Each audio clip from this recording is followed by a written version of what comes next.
SEC, NFL, and your Jacksonville Jaguars. 1010XL, home of the Jaguars. This is the flagship station of the Jacksonville Jaguars. WJXL AM and FM, Jacksonville Beach. 1010XL, home sweet home of the Jacksonville Jaguars. Subscribe to the 1010XL Jaguars YouTube channel. If you're looking for the best Big Cat coverage around, look no further. 1010XL Jaguars on YouTube.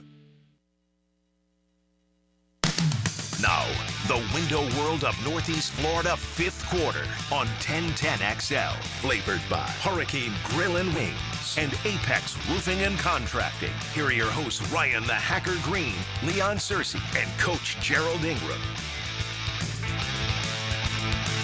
They fake the toss. They throw it to the back of the end zone. Caught for the touchdown. A play fake. Tim Patrick in the back of the end zone. A 1-yard touchdown pass. They've extended the lead. How good is that? Frank Franchi on the call. Jaguars radio, and with that, a very good Sunday evening to you, Jacksonville. It is the window world of Northeast Florida. Fifth quarter, we are presented by Apex Roofing and Contracting and Hurricane Grill and Wings. What a difference a week makes. 168 little hours ago, we were sitting in this studio talking about the worst fourth quarter collapse in Jaguar franchise history. Had no idea how the team would respond to that. I can tell you this, I was not getting positive vibes during the week. I'm happy I'm not a gambling man because I might have lost a few matchsticks today. What a turnaround. What a performance as the Jaguars put together their most complete game of the year, dominating, absolutely dominating the LA Chargers 35-6 offensively, defensively on both lines of scrimmage. The Jaguars, quite frankly, manhandled the LA Chargers. Leon Searcy is off tonight. We do have the coach, Gerald Ingram. And, Coach, you and I talk about last week, it's a week-to-week league. And at that point, I was pretty despondent, just like most Jaguar fans. I didn't really want to listen to that. I was happy sulking in my pity of the Jaguars blowing that lead in Houston. But, man alive, what a job by that coaching staff and that organization to turn things around so drastic in just a 7-day period. Oh, it's just a phenomenal game. It's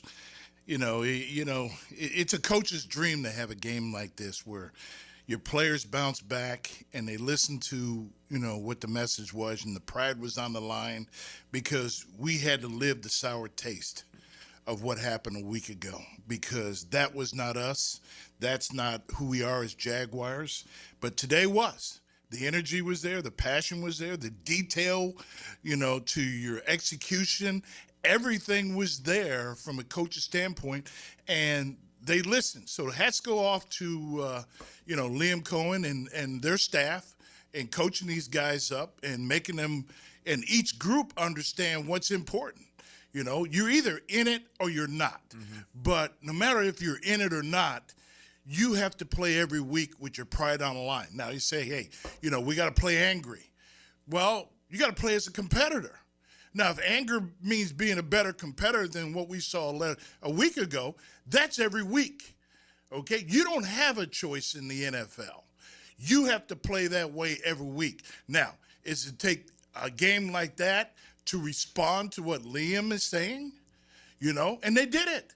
And this is how you play. This is how you execute.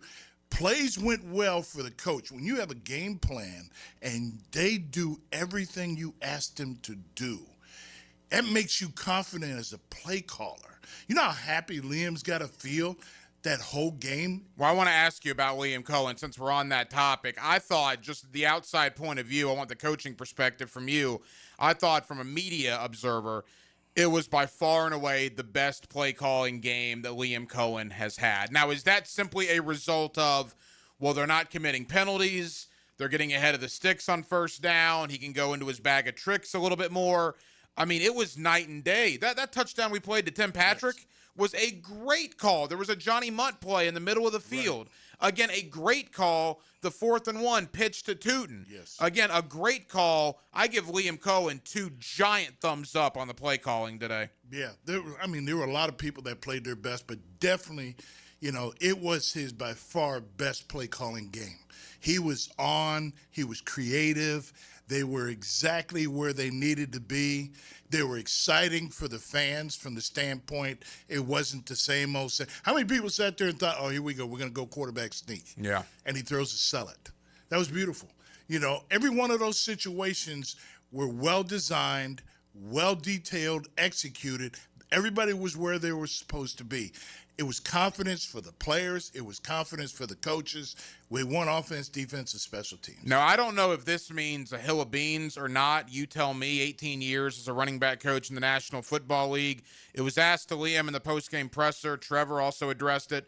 Trevor had a play wristband on today where he normally does not. Now, Liam said it didn't really have the entire game plan. We just had some things on there because we want to speed up the tempo a little bit. Right. Does that mean anything, or is there something to that? Well, I think that's part of coaching, that you have to swallow your pride a little bit.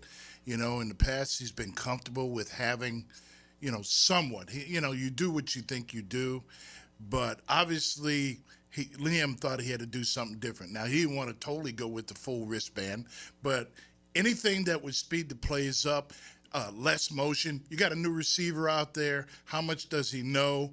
Now he's got to play full time and have to learn the whole route tree because BT and other players aren't playing. But that guy's a pro. Myers is a pro. He's run all these routes before. He's had to be in games before. He's a concept smart player. The more smart players you have on the team, the better chances you have on having less mistakes and being able to continue. Because the one thing we do know, if you throw the ball to him, he's going to catch it. Yeah, he's got some of the best hands in the NFL statistically. By the way, phone line's wide open. We're with you till 8 o'clock, 904-641-1010, 904-641-1010. If you want to get involved on the 5th quarter tonight, a victory Sunday evening here in Northeast Florida. I'm a lot of things, Coach, and I'm also not a lot of things, but one of the things that I like to be, and I try to be, is I try to be fair. And I sat in this studio 7 days ago, and I was pretty harsh on the offensive line. I don't think one of the clips that Leon Searcy and I did about Walker Little kind of went viral on social media and then got thousands upon thousands of views. But I do like to be fair.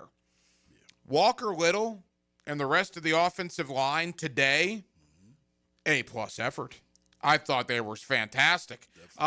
In the running game, particularly, Quentin Morris is another guy that we don't talk a lot about. He's in because there's no Brenton Strange, no Hunter Long. I thought Quentin Morris blocking today was awesome. I thought Little, keep in mind, no Anton Harrison. Cole Van Lanen started at right tackle.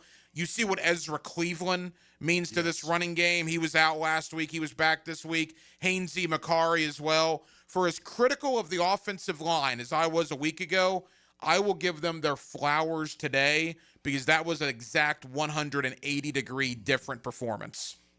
Definitely. A week ago we said that was piss poor. So, it was as horrible as it gets. We said a lot worse during the commercial breaks. Yeah, that's all we said when the show was live. Well, you should have played last week the way your passion was. Yeah. But today, they deserve it. It was a gut check for them, and it was good to see Haynes and Cleveland and, the group play well. They gave the quarterback time. All 3 running backs were able to have success because it started up front, and that's the way you're supposed to win in the NFL. And we say it every week. For this team to win, we have to run the ball. And they ran, for 192? Yeah. And decided from beginning to end, they did a great job up front for the running backs to be able to do what they had to do and make yardage. You coached a lot of great running backs in this league. Fred Taylor, Tiki Barber, Brandon Jacobs, Natron Means Business when he was here. You coached a lot of them over your 18 years in the league. Your thoughts, we'll get to ETN in a moment, because we knew ETN has been very good, and he was very good today, a couple of touchdowns. Yes. Boy, Bashal Tootin, and thankfully he appears he's okay. I know he got his ankle rolled up on, although if you look at the sideline in the 4th quarter, he was standing there wanting to go back in the game. I don't actually think they put him back in the game. The Jaguars appear to have dodged a bullet there. But when he was in, that fourth rounder from Virginia Tech, man alive, did he run the ball hard. Yeah, they ran hard out there. I thought all three ran hard. As a running back coach, we always gauge everything off of speed, explosion, and your ability to stay on your feet. The line gets you to the hole. What you do after that in yards after first contact, that's what you're gauged on. Are you a running back that's a chunker? Does it get, is he a 10-yard, a 20-yard? And then you say, is he a finisher? Fred Taylor is a finisher. Edgerrin James' longest run, to be honest, was like 35 to 40 yards. But you know what? He was consistent 5-yard plus, breaking tackles, great leg strength, good CG, those kind of things that, those guys are steady, productive, great players. That's what you're looking at as a running back. Not the clear holes and things like that. We used to sit there and watch tape of the Denver Broncos, and Fred Taylor would get pissed. We do it at the end of the week, and I'd watch all the big runs, all the big players across the league, and you learn the plays through everybody, okay? But Fred would get pissed and say, you know what? 5 guys could have ran through that hole in the scheme that Denver Broncos was running, okay? So where does it start for the runner? It his ability, how fast can he get through the hole? But the yards after first contact is the key. That's what you pay for. Mm-hmm. Does a guy make a guy miss? If he makes 2 guys miss, he's great. Makes 1 guy miss, he's okay. Okay, you make 2 guys or more, you're great. You're phenomenal. Football is easy when you dominate the line of scrimmage. Totally. Which is what the Jaguars did today. Big difference today. You mentioned the C's parting on Trevor's touchdown, the quarterback draw. Oh. I could have run through that hole. I mean, it was a gaping hole for a goal line play in the National Football League. Yeah, it's a great play, even though it was a mistake, though. But well, we'll get to that in a moment. I saw the mistake, but I'm glad he scored. Yeah, I'll take it. You mentioned the word pissed, all right? And I don't want to say that too often, but I'm going to quote Liam Cohen here because I think he said something after the game today that you're going to put on T-shirts, and I think he said something that might be the rallying cry. 2 years ago, 2022, it was always the Jags. Still a great slogan. I think if you want to rally around something with this team, Liam Cohen gets up there today and says, we play better when we're pissed off. And that is true. Now, I think to phrase it for our audience, because I'm not sure if I want to use that term too much with the boss man listening, I think the Jaguars play better when they respond to adversity. I think they have proven now over and over and over. You lose heartbreaker to Cincinnati, you come back and you beat Houston in week 3. You get crushed at Wembley Stadium in London. You have an entire bye week to think about it. You come back and beat Las Vegas. You lose the heartbreaker of heartbreakers last week against Houston. You come back and you destroy the Chargers. The Jaguars do play better when they are ticked off. Right. They do play better when they have to respond to adversity. The question moving forward now is, now that they're going to be given their flowers again, can they sustain that and begin to play better when they have success? When you build this team and, we're blessed to be who we are and where we are right now. But you look at the great teams and the teams that I've been on at Super Bowl teams, it's not about being pissed. It's about being a competitor. Yeah. It's about having enough competitors on your team to fight through 17 games. It's the confidence. You look at the New England Patriots. Now, they play with a bunch of no-name guys. Do you think they were pissed, or were they just confident that they could play better than the next guy? See, that's when you have arrived, because if you got to be pissed if you got to piss your team off as a head coach every week to get them to play, you got a problem. I do think, though, there is something to say about the whole responding to adversity versus responding to success, and we'll see now if the Jaguars can sustain that. The Jaguars have proven that they like being doubted. Yeah. I mean, at this point, look, you get ripped. I mean, they were ripped by everybody in this city for that performance last week. They were ripped by everybody for that performance in Cincinnati. And you come out defensively, and we'll get to them right now. Defensively, they shut down Houston in week 3 after getting obliterated by Jake Browning. And they come back today after Davis Mills put 19 unanswered on him, or 20 unanswered on him in the fourth quarter last week. And they're playing Justin Herbert, a guy that's in the MVP conversation, Yes. a Charger team that had won 4 out of 5 and 3 in a row coming into today, and Justin Herbert had nothing for him. He had 81 yards passing for the game. He got pulled with 13 minutes to go because Harbaugh threw up, your guy, Jim Harbaugh, your former teammate at the University of Michigan, threw up the white flag of surrender with 13 minutes to go in an NFL game because they had no answers for the Jaguar defense. Yeah, he really didn't have any answers. But here's the thing. In watching that, there was a discussion on the sideline between Jim Harbaugh and Herbert. And something happened. Now, when did he get dinged? When did he get hurt? But there was a discussion. So we don't know what that discussion was. He might have been hurt. Well, he went into the blue tent after BJ. By the way, BJ Green, no way should that have been a personal foul. That's football. That's 2 weeks in a row the Jaguars have literally been flagged for hitting the quarterback too hard. Yeah. But Herbert did go into the blue tent, got evaluated for a concussion. Right. He was cleared to come back into the game, and that's why he came back in the third quarter. Right. The Chargers just never had the ball in the third quarter. The Jaguars had a 12-play touchdown drive and a 16-play touchdown drive. I literally think the Chargers ran 3 plays in the third quarter. Yeah, Jim had to make a coaching decision at that point in time because, one, he already made that decision, and he already saw that things weren't going to change. The offensive line, they have their own problems as well. They couldn't protect the quarterback. They couldn't do what they've been fighting to be able to do. They basically on defense are getting demoralized, and that was our concern this week. It wasn't their offense other than the toughness of the quarterback and who he is, but are we going to play the same way against their defensive front? And we handled it today. And I think as a head coach, he looked at it that I don't think it was going to change other than making our quarterback worse than he is and just saying, you know what? We'll count this as a loss. We'll come back next week and find another way to fight. Let's get to the defensive side of the ball. You were here with Tony Brackens. Yes. You were on the staff when Tony Brackens was here, I think the entirety of his Jaguar career. And today, Tony Brackens' record for sacks that had been held for over 2 decades since he retired gets broken by Joshua Hines-Allen. I'm just curious, a guy that shared a locker room with Brackens, your thoughts on Joshua Hines-Allen now being the all-time sack holder in Jacksonville?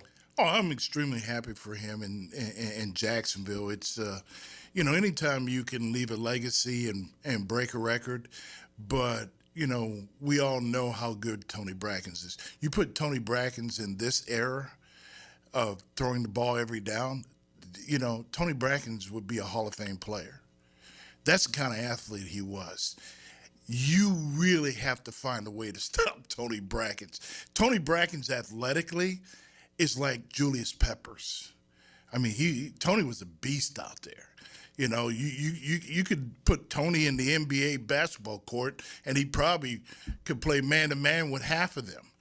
And that record stood for over 20 years. Hines-Allen breaks it today. Hines-Allen, I thought, had one of his better games. Trayvon Walker, even though he left the game for a little bit, came back. I thought he was as impactful as he's been. And I'll tell you another thing. Emmanuel Ogbah, a healthy scratch. They put in the 2 youngsters. They put in BJ Green and Danny Strigow. Strigow I actually talked to on Hacker After Dark. He was one of my Jaguar locker room one-on-ones I did this week. Yeah. I am rooting for that kid because he is just I like him.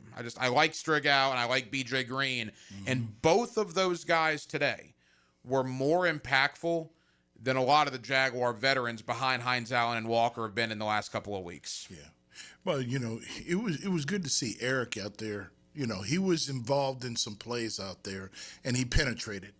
And last week he started off strong, but he didn't finish strong. I thought today he made a better attempt to finish strong. Start strong and finish strong. And that's what we have to have out of our interior people next week. They're going to play a team that in Arizona that really is not a bad team. Their record is bad, but they're not a bad team. I mean, they're less than 1-score teams, that they have lost.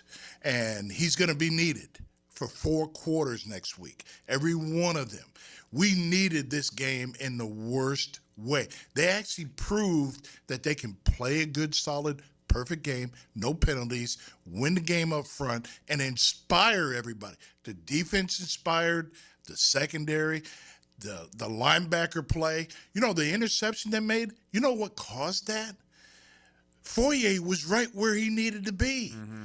He didn't know if he could throw it over him, throw it before him, or wait to throw it after him, because if he waited after, he might have gotten sacked. And I thought Antonio Johnson, he was the guy that intercepted that ball. He had another good game. Yeah. Some guys stepped up in the secondary. Yeah, and quickly, though they did, there's no doubt. Another injury. Potentially, with Greg Newsome leaving, Christian Braswell stepped up. Jarian Jones, I thought, had another good game. Quickly back to Hines Allen. He was kind of called out last week. You know, when you blow a lead like that, all your big guys are going to get called out. Trevor was called out. Walker Little obviously was called out. Hines Allen, too. Boy, Hines Allen responded. Hines Allen was as impactful today as he's been in a game all year. He did. You know, I think they addressed the leadership issue on this team. And for the leadership to rise up, those elite players on our team have got to play better. Okay, so everybody else can feed off of them. You know, Gardacki made plays. People, you know, rose up, I think, because they played better today. And whatever was said, not just Liam, you know, the circle the wagons, because it's all about us now, because everybody thinks you're horse. Yeah. You know what I'm saying? Good pause there, but yes, I know where you were going. Yeah. So, you know, they have to play better, and they have to make the team more accountable, or we have no leadership. So not just Liam, you know, maybe it is the leadership of these guys and what they said. And maybe they came to the team and said, it's my fault. Maybe Walker said, it's my fault for not coming every down.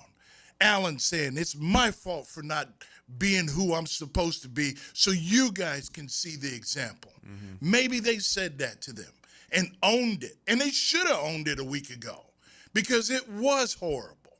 And you got to start at the top. The top is the head coach, and then it comes down to whoever your captains are and who your elite players are, playing up to what we expect out of them. 904-641-1010 if you want to get involved in the fifth quarter with the coach Gerald Ingram. I'm the hacker Ryan Green. Let's light them up right now. Phone lines are loaded. We'll start with, I actually got a couple of Jonathans. We'll start with Jonathan in Switzerland. Jonathan, how we doing tonight? Hey, how you doing? Good, buddy. What's on your mind? Hey, I just wanted to say, hell of a game by the Jaguars. You know what I'm saying? It was a good game. I've been going to the games for quite a long time, been seeing all these things happen. I'm just glad we got the win, you know. It seemed like the team actually showed up today, you know. Jonathan, absolutely appreciate the phone call. And, it's the best game they've played all year, and I don't think it's particularly close. We always talk about, can they put a complete 4 quarters together? Where was the complementary football? Where had that gone? Well, you saw both of those things today. They not only played a unbelievable 4 quarters, but the one bad thing that happened, Trevor's pick, what does the defense do? Forces a field goal. Doesn't let bad turn into worse. That is complimentary football at its finest. And time of possession. We won the time of possession. Unbelievable. Chargers defense was done at the beginning of the fourth quarter. Yeah. They had no desire. You look at those faces, it did not look like they wanted to be out there anymore. They were done. The Jaguars took their will away from them. Probably would help Jim make that decision, because he saw that. He saw that, no question. Let's go up to Buffalo. Let's get our guy Junior in here on the fifth quarter. Junior, what do you got? Hey, gentlemen, good to talk to you. You're right, Hacker and Coach. This was a 180. Last week, you know, I was down on these guys from last week. Junior was despondent last Sunday. Junior was in a tough spot last week. You were right. Yeah, and they proved me wrong, and I'm happy they proved me wrong. But the whole thing is, right now, we saw how they can play football. This is how they got to play football. This is how they got to play everybody. And this is, I know, when they play like this, they can go toe-to-toe with any team in the league. But how do they bottle this up and take it for the next 7 games? This is what they need to do. Bottle this momentum, bottle this anger, everything they did today. Bottle it up and take it for 7 more weeks and see what they end up. That's all they got to do. And I'm hoping that they could do this. Talk to you guys next week. Junior, appreciate it. Again, every team, see, the way I think about it, Coach, and you tell me if I'm wrong, 17 games, there's going to be 10, 11 one-score games. It's just the way the NFL is. Right. There's going to be a couple where maybe you win by a couple of scores, and there's always going to be one clunker, and there's going to be one where you probably blow somebody out. And the Jaguars had their clunker. They lost 35-7 to the Rams. Right. This was the game they blew somebody out, 35-6. I doubt they have another 35-6 in them, but so I don't necessarily need to channel their best game of the year. They just don't need to play atrociously like they did in the fourth quarter. Think about their losses this year. The Cincinnati loss, you lost with 18 seconds to go. Seattle was a 20-12 game at the 2-minute warning. Last week, you blew the game in the fourth quarter. And then LA got you. But you look at the wins. Like, I hear so many people talking about, well, we could be 7-2. Instead, we were 5-4 coming into today. Well, let's think about that for a second. Right. Las Vegas, if Devon Hamilton doesn't get that paw up there, you lose to Las Vegas. Mahomes scores with 1:40 to go, and it takes Trevor's unbelievable throw to BTJ and scoring a touchdown with 30 seconds to go to win that game. Houston's driving to tie the game in week 3 before Antonio Johnson picks that off. That's what the NFL is. Don't dwell on, well, we could be this. Well, you also could be a lot worse off. If that hand doesn't deflect that ball in Vegas, definitely. If Lawrence doesn't get up off the turf against Kansas City, that is the NFL in a nutshell. And the fact that Jaguars are 6-4 through 10 games, A, is way beyond where I had them through 10 games. And B, I think is in a very good spot. But don't expect this to happen every week because that's not realistic. Well, the most important thing, what you saw today, we're not complaining about the bad football. No. So let's look at the perspective winning as opposed to losing, because we could have lost those other games because we were playing bad enough football, penalties, miscues, but we won those games. We actually put a game together that should be our trademark. So let's look at what we did and say we can actually accomplish eliminating the bad football and earn the right to win, because we're not winning and shooting ourselves in the foot. How did we win earlier in the year? Yeah, we had all these turnovers, but we were still playing bad football. A lot of penalties, a lot of mistakes, but still winning because of the defense forcing all the turnovers. Yeah. And you go back to penalties, too. I always say this. It evens out. Bad calls even out over a year. Did we get a bad break against Cincinnati with that Travis Hunter PI? Yeah, probably. You could also say there was another, the Jarian Jones PI last week. Probably a bad call. The Tim Patrick interference in the corner of the end zone today, Tim Patrick wasn't catching that football. I know maybe Molden from L.A. hooked him a half second early. There's no way Patrick is catching that ball on third down. The Jaguars get the call. They're in the end zone a play or two later. And so nobody's complaining about the refs over that call. I imagine they would be in L.A. if the game was any closer. It evens out over 17 games. And on some occasions today, the Jaguars got a couple of calls. Yeah, we did. We got some homers, and it was good to get. And for the first time in a while. In a while. No doubt about that. A lot of things in a while in Jacksonville happened today. Yeah, no, there's no doubt. Let's go down to Palm Coast. Let's get Sean. Again, if you're on the line, we'll get to you. We're with you till 8 o'clock tonight. Let's get Sean in Palm Coast. Sean, what do you got? Yeah, what's up, guys? Just after last week, didn't really have much expectations after just such an atrocious loss, but really just want to talk about Trevor's dominant response, especially in the third quarter.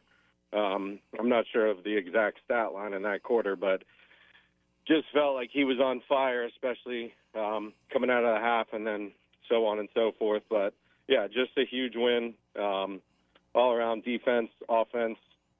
Special teams play good. They didn't do anything crazy like they have, but all around, huge win. Sean, appreciate it. I thought the third quarter, we got to go quick here, Coach. I thought the third quarter for Trevor Lawrence today was the best quarter of football he has played the entire year. Oh, it was definitely. He was on the mark. His throws were much better. He looked like he was calm for the most part. And I have to give, like we talked before about Liam, it was his best play calling day ever, because as a coach, you look at that game plan sheet, and I'm going to tell you, Liam's looking at that sheet, and he's feeling good.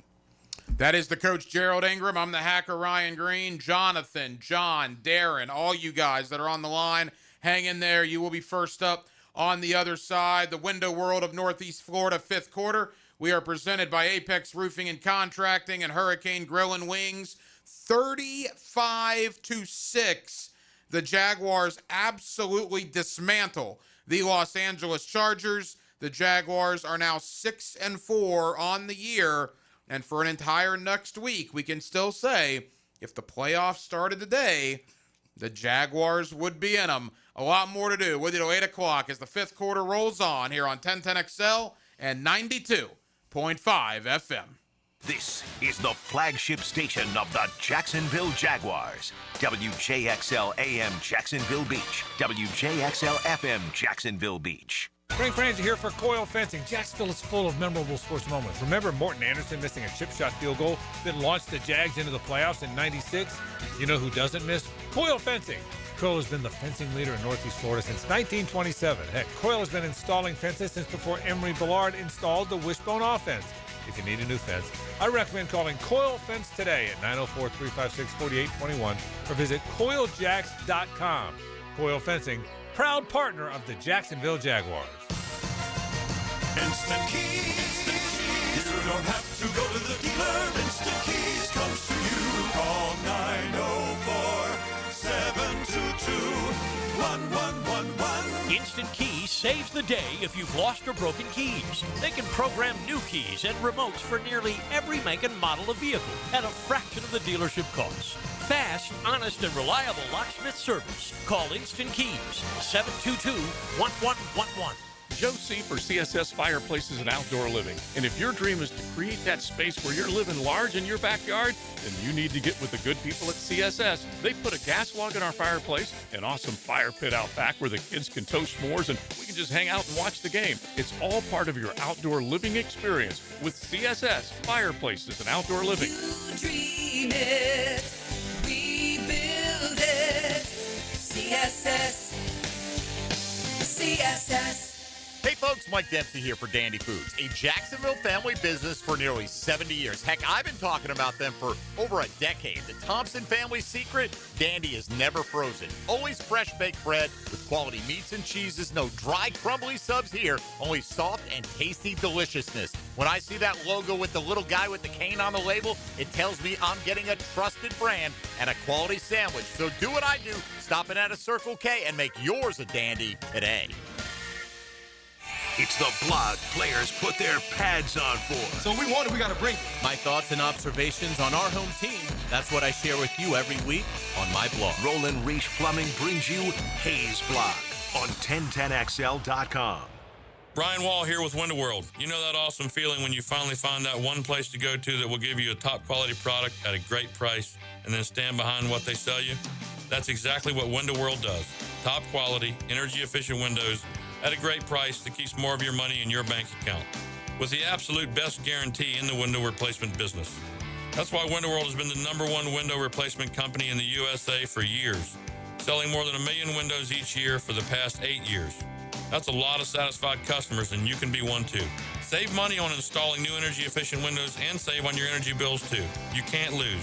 And if anything goes wrong with your new Window World windows ever, Window World and I will be there to make it right. Call Window World today or see them online and have them come and give you a free estimate and see why we are so proud of our products and the work we do for our customers. Call Window World or go online at windowworldneflorida.com. And thank you for your business. Window World also offers energy-efficient doors. Fumbled your fender? EV took a hit? Guardian Collision is your MVP with certified expert auto body repair for any electric vehicle. Guardian Collision, they guard what moves you. Visit GuardianCollision.com. Home is where your story begins. And at Donovan Air Electric and Plumbing, we're here to make it the healthiest, most comfortable place it could be. Whether it's fresh, clean air, dependable plumbing, or reliable power, we take care of it all. From routine maintenance to state-of-the-art solutions, Donovan keeps your home running smoothly. Because at Donovan, we believe your home isn't just where you live, it's where your health meets comfort. Call Donovan Air Electric and Plumbing at 904-270-COOL or visit us online. Let's make your home healthier, safer, and better together. Are you ready to upgrade your windows or patio doors? It's the Black Friday sales event going on now at Renewal by Andersen. Buy now and pay nothing until 2027. That's no money down, no payments, and no interest for 2 years. This offer expires November 30th. Renewal by Anderson, proud partner of the Jacksonville Jaguars. Visit bestwindowsflorida.com to schedule your free consultation. License number CGC 1527613. Hey Jacksonville, Rick Ballou here. Looking for a brand new truck?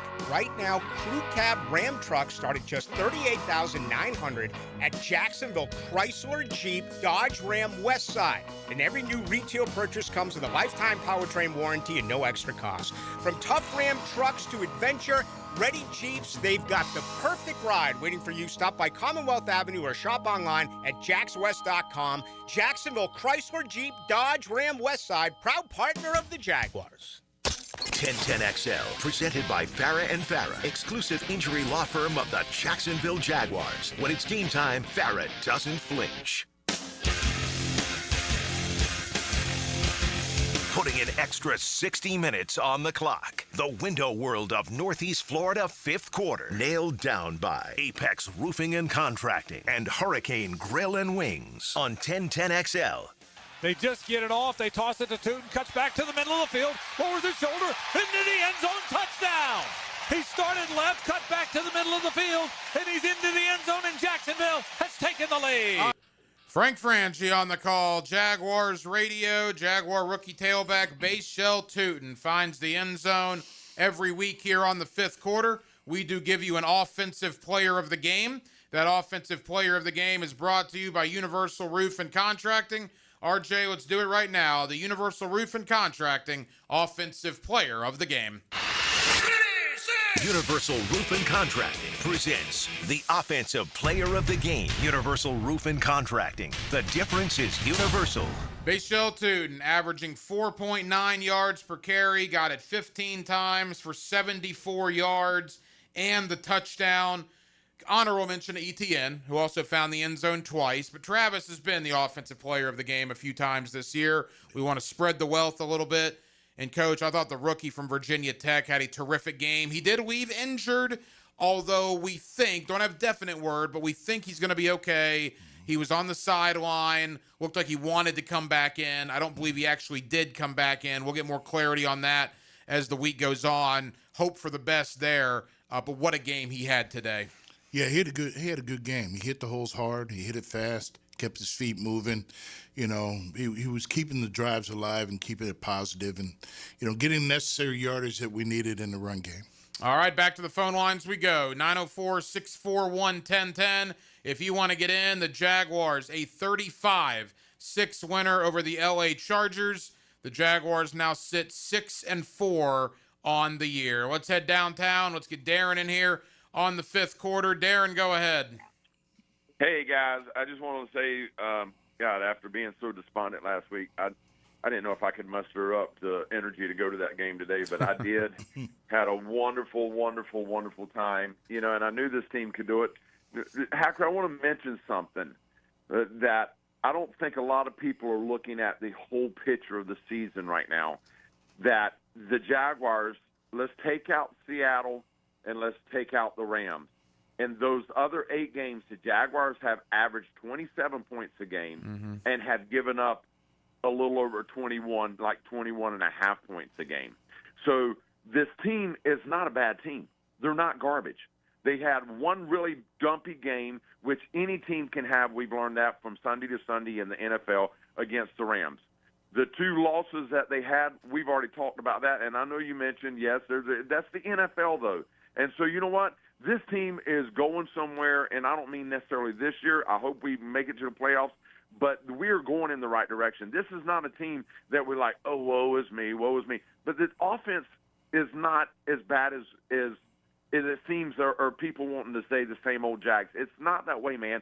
I am positive. I know the glass is half full tonight because we just kicked them in Jacksonville downtown and move on. But, baby, look, do not be despondent. Keep your head up. We got a big game coming up next week in Arizona. Let's not let our guard down. Love you guys. Have a good one. Darren, appreciate the phone call. They were a 4-win team last year. They're already at 6 this year with 7 weeks to go. They're obviously not a bad football team. It's just they've had moments. The Cincinnati game with Jake Browning last week against Davis Mills clouds the overall perception of this team nationally. Locally, it's important that you guys realize they lost 18 out of 23 prior to the arrival of Liam Cohen and James Gladstone. They've won 6 out of 10 since their arrival. And keep in mind what they did today. No Brian Thomas Jr., no Brenton Strange, no Anton Harrison, no Jordan Lewis, obviously no Travis Hunter. No problem. You beat Harbaugh, Herbert, and the Chargers, who were reasonably healthy, by 29. You think about all the guys they didn't have coach, and they're going to get, other than Hunter, they're going to get Brenton Strange back, maybe as early as next week.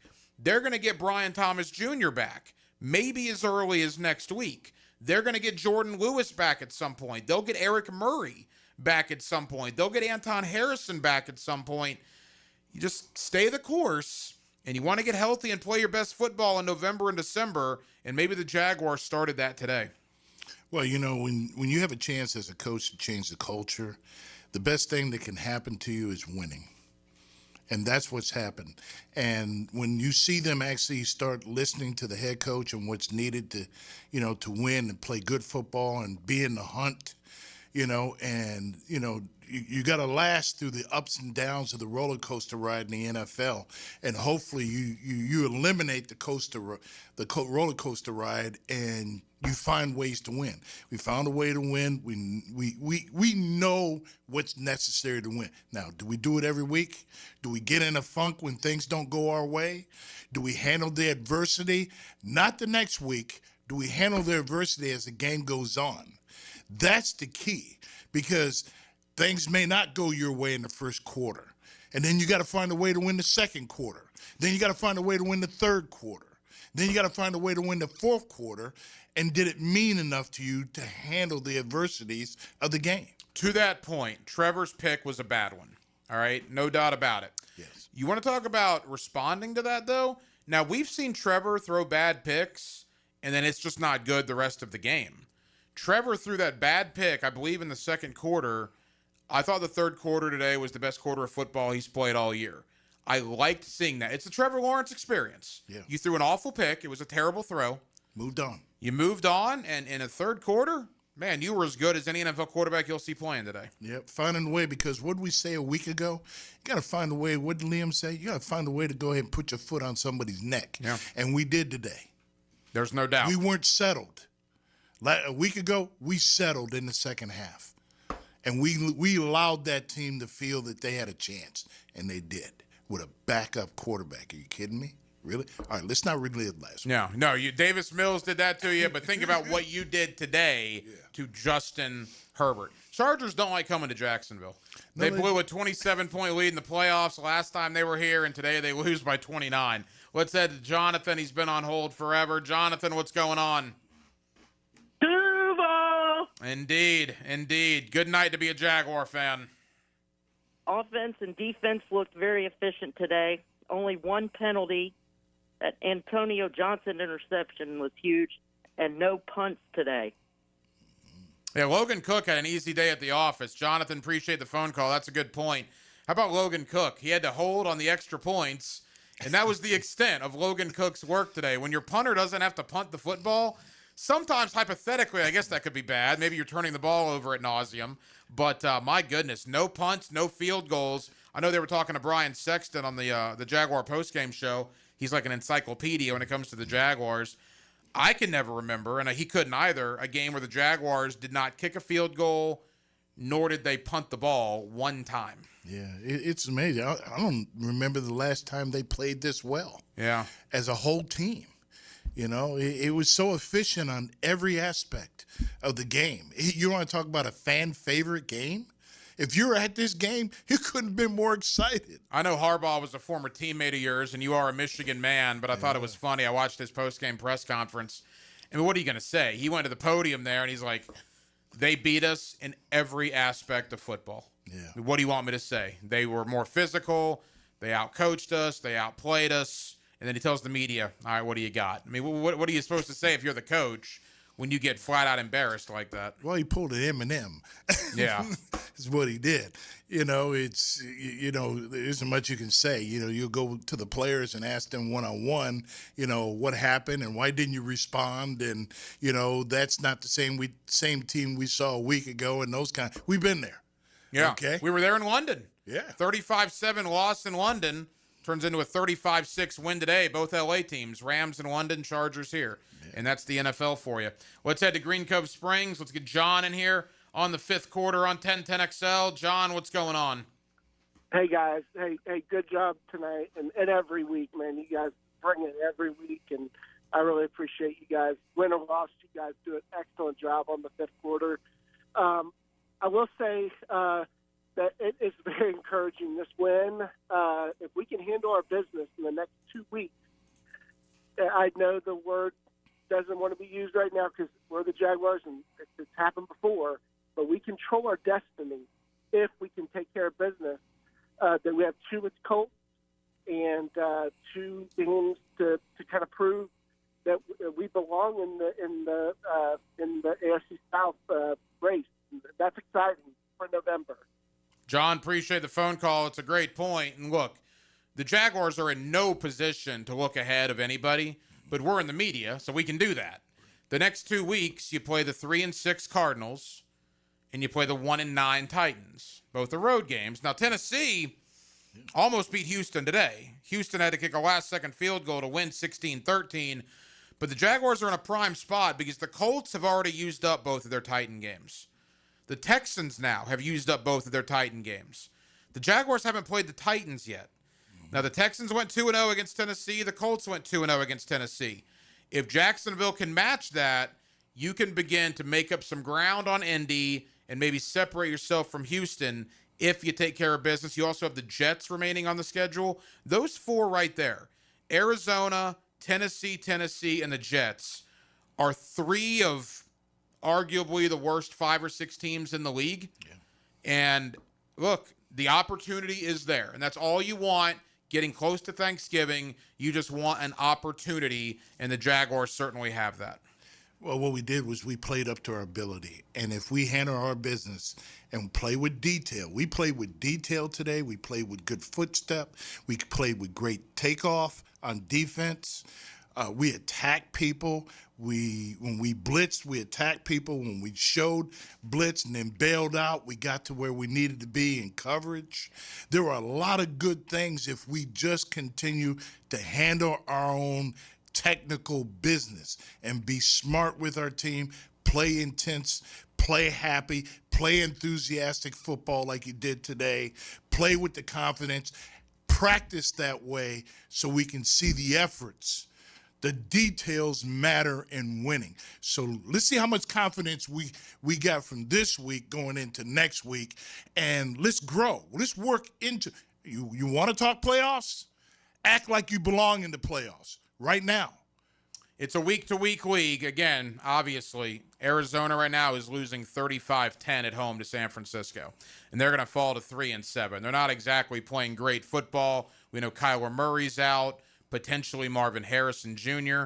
might miss next week. We'll see. Right. But that'll be a conversation for you and I tomorrow night on Hacker After Dark. Now it's all about recapping the big win over the LA Chargers. Let's get one more in on this side. Again, if you're on the line, we'll get to you. Hang in there. We're on till 8 o'clock tonight, so there's still plenty of time. Let's head down to West Palm Beach. Let's get Travis in here on 1010XL. Travis, what's going on? Hey, fellas. Huge win. I got 2 things. For the defense, it was nice for the D-line to finally have a get-right game. Usually we're the get-right game for other teams, but it's nice to see them step up and take advantage of a pretty bad offensive line. And then offense, I got a question for Coach. Is this something like the operation was a lot cleaner today, decisions were made a lot faster? Is this kind of what we expected the offense to look like or can expect it to look like, this far into the season and versus what we've seen? Thanks. Travis, appreciate it. And along those lines, too, and I'll add on to that question, how does the offense go from looking like they did in the fourth quarter against Houston, where they looked like they were not a functional NFL offense in crunch time, to just blowing the doors off of a Jim Harbaugh coach defense today? That was shocking to me. Well, it's kind of like Liam has been saying all year long, that we have yet to see our best football. And today we actually saw our best football. Now, we saw some things defensively, and kind of like his question, offensively, the quarterback got the ball out on time, okay?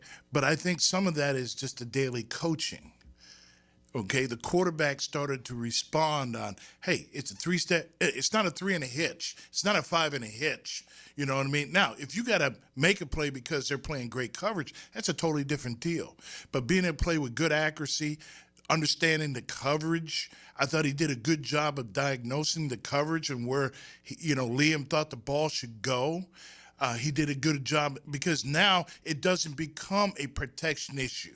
You're watching some of these other quarterbacks and they're getting the ball out before the rush can get there because the timing is there. Everything matches up to the 3-step, 5-step, 7-step drop. Maybe there were less 7-step drops this game. Mm-hmm. So, looking at yourself with an off week, Liam probably had to look at himself in the mirror as well and say, hey, how do I make this team more quarterback friendly? How do I make it, be more creative in the run game so I have more balance? It's the most runs they've run. And how many years, probably? The game dictates that, obviously, but the Charger defensive line, every one of those guys is going to be in the cold tub tomorrow.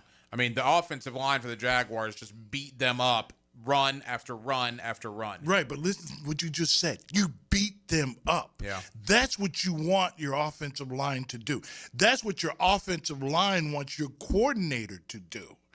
To the point where, hey, this time of year, we got great weather. It was a great weather day today. Great weather. But when you can bring in a team in here and say, you got to handle our weather this time of year, and we're going to take the will away from you, and you're not always playing backwards, you're playing forward, and you're kicking somebody's ass, that's what you want. It inspires everybody.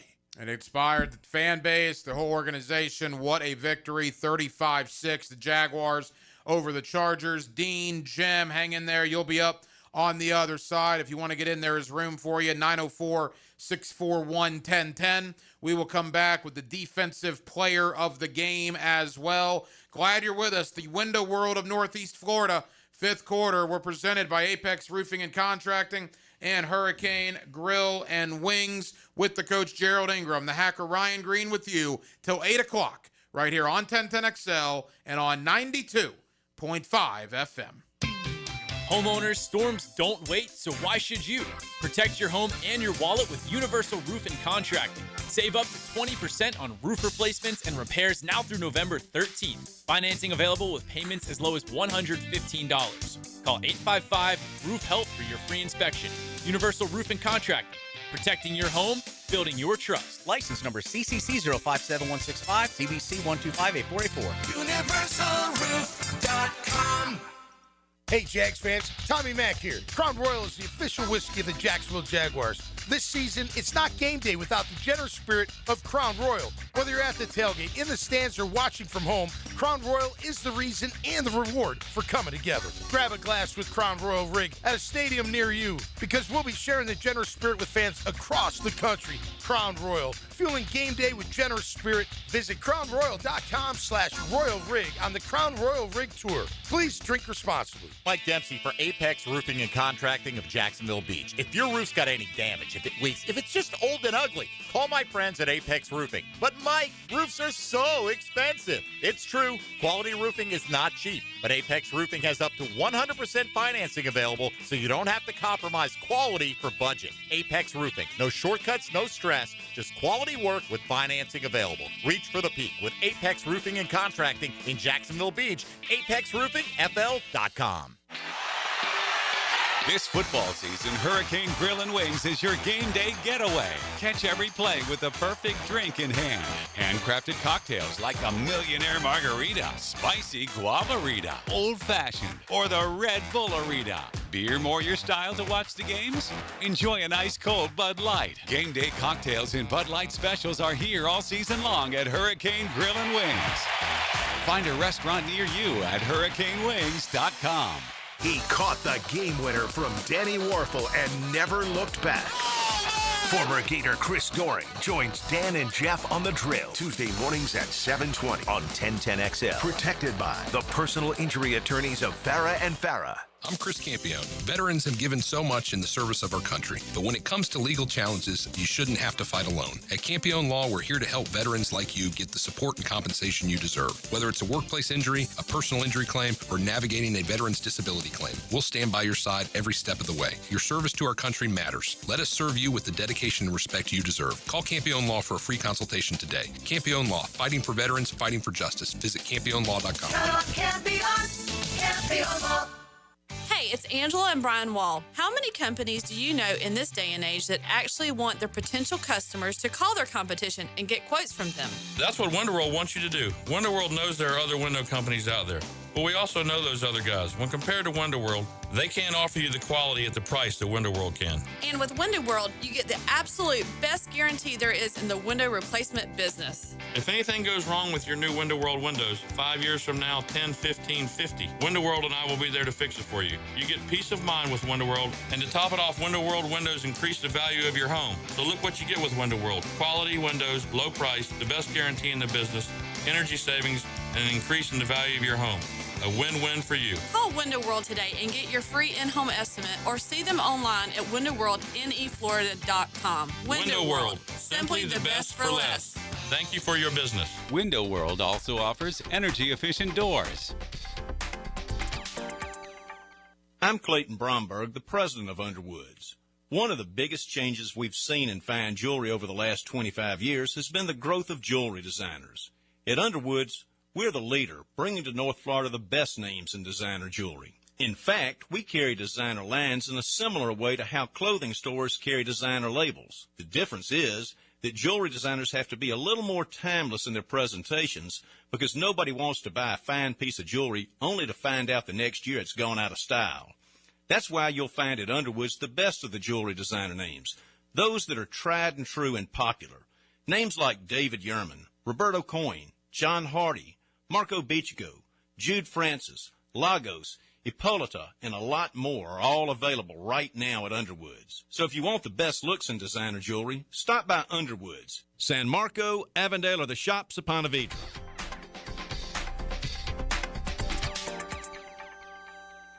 The toughest bulls, the bravest riders. For 8 seconds, it's all on the line.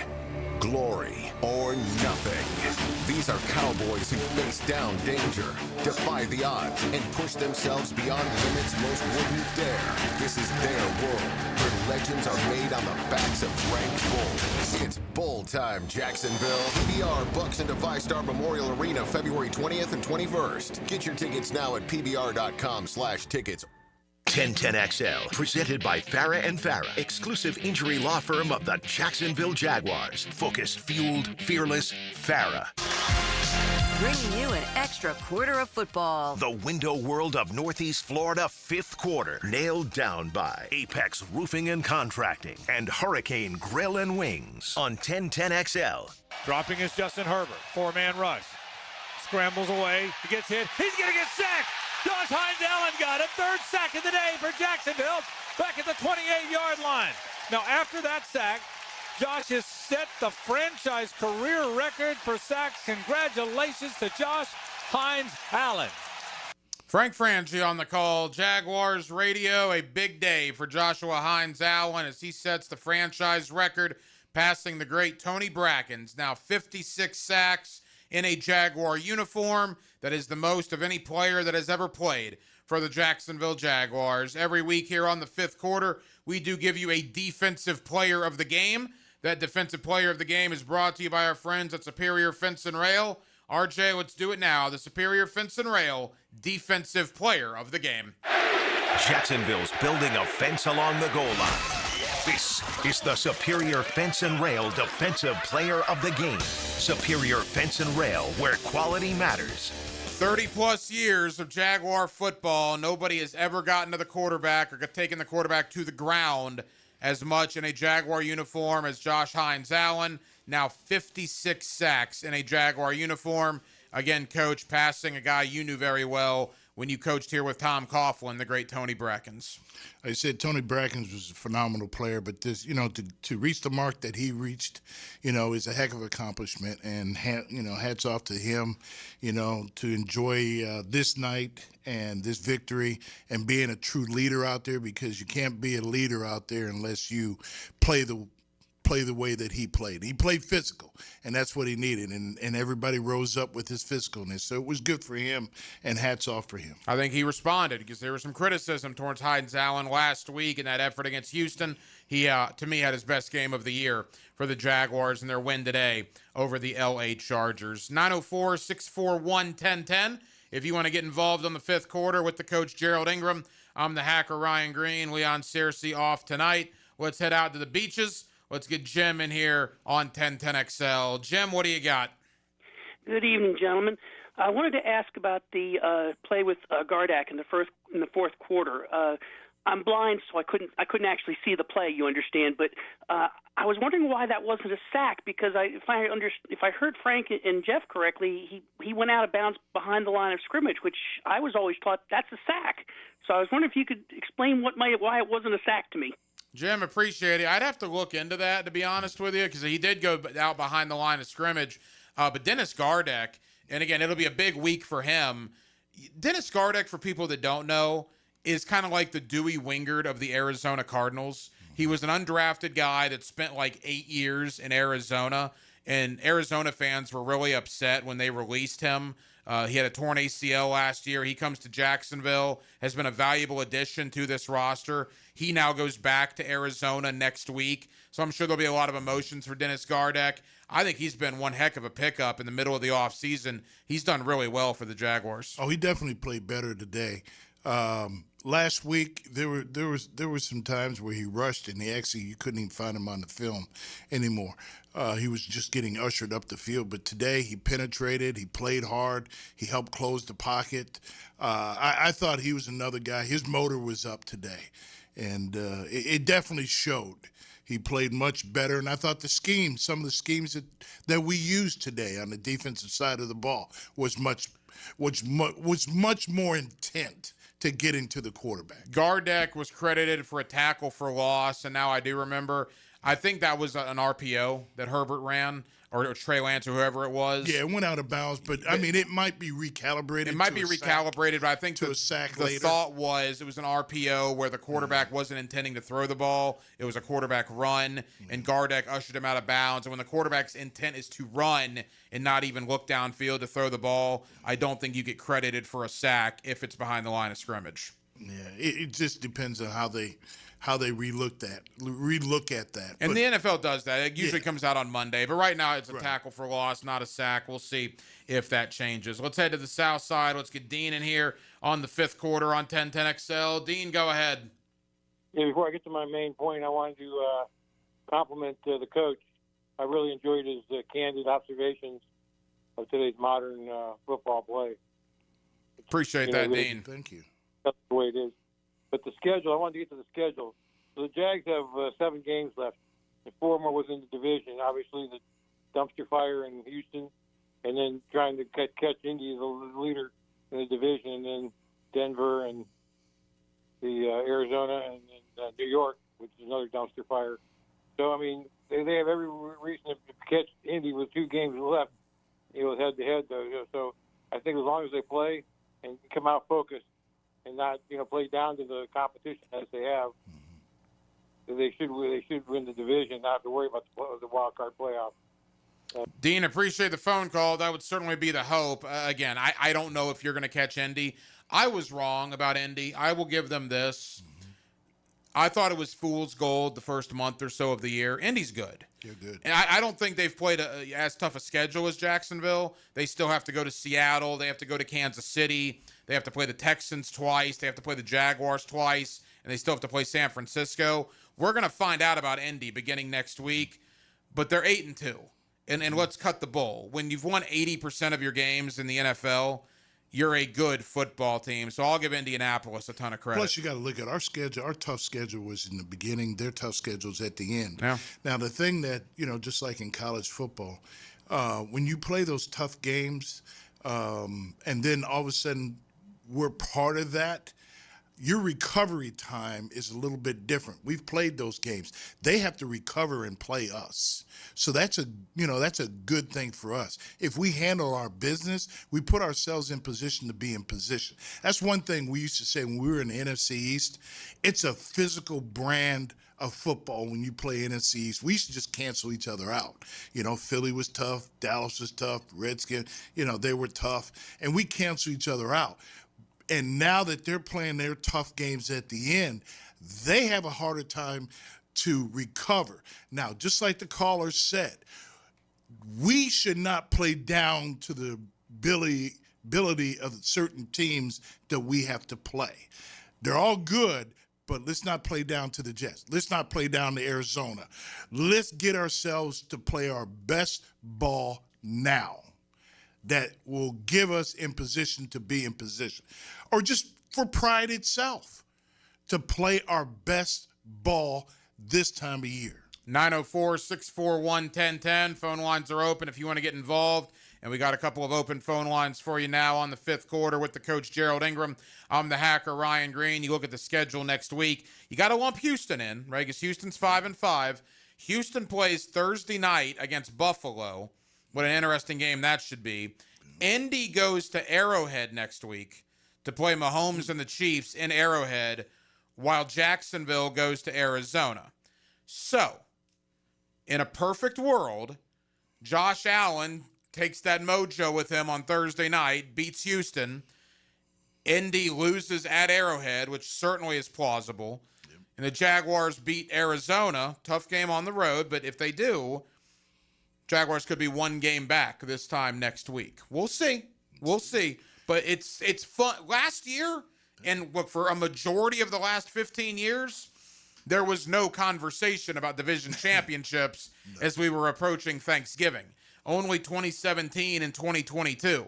To even have that conversation coming off a 4-win year with a first-year head coach speaks volumes to the 180 that this organization has turned here in 2025.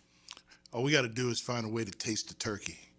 Find a way to put yourself in position to taste that turkey, all right? And be inspired by that. Because if you're not inspired by having another win to put yourself in position, just like I said a minute ago, okay? They got to play some physical, tough games. The recovery of the matchup they have to play, the Indianapolis Colts, okay?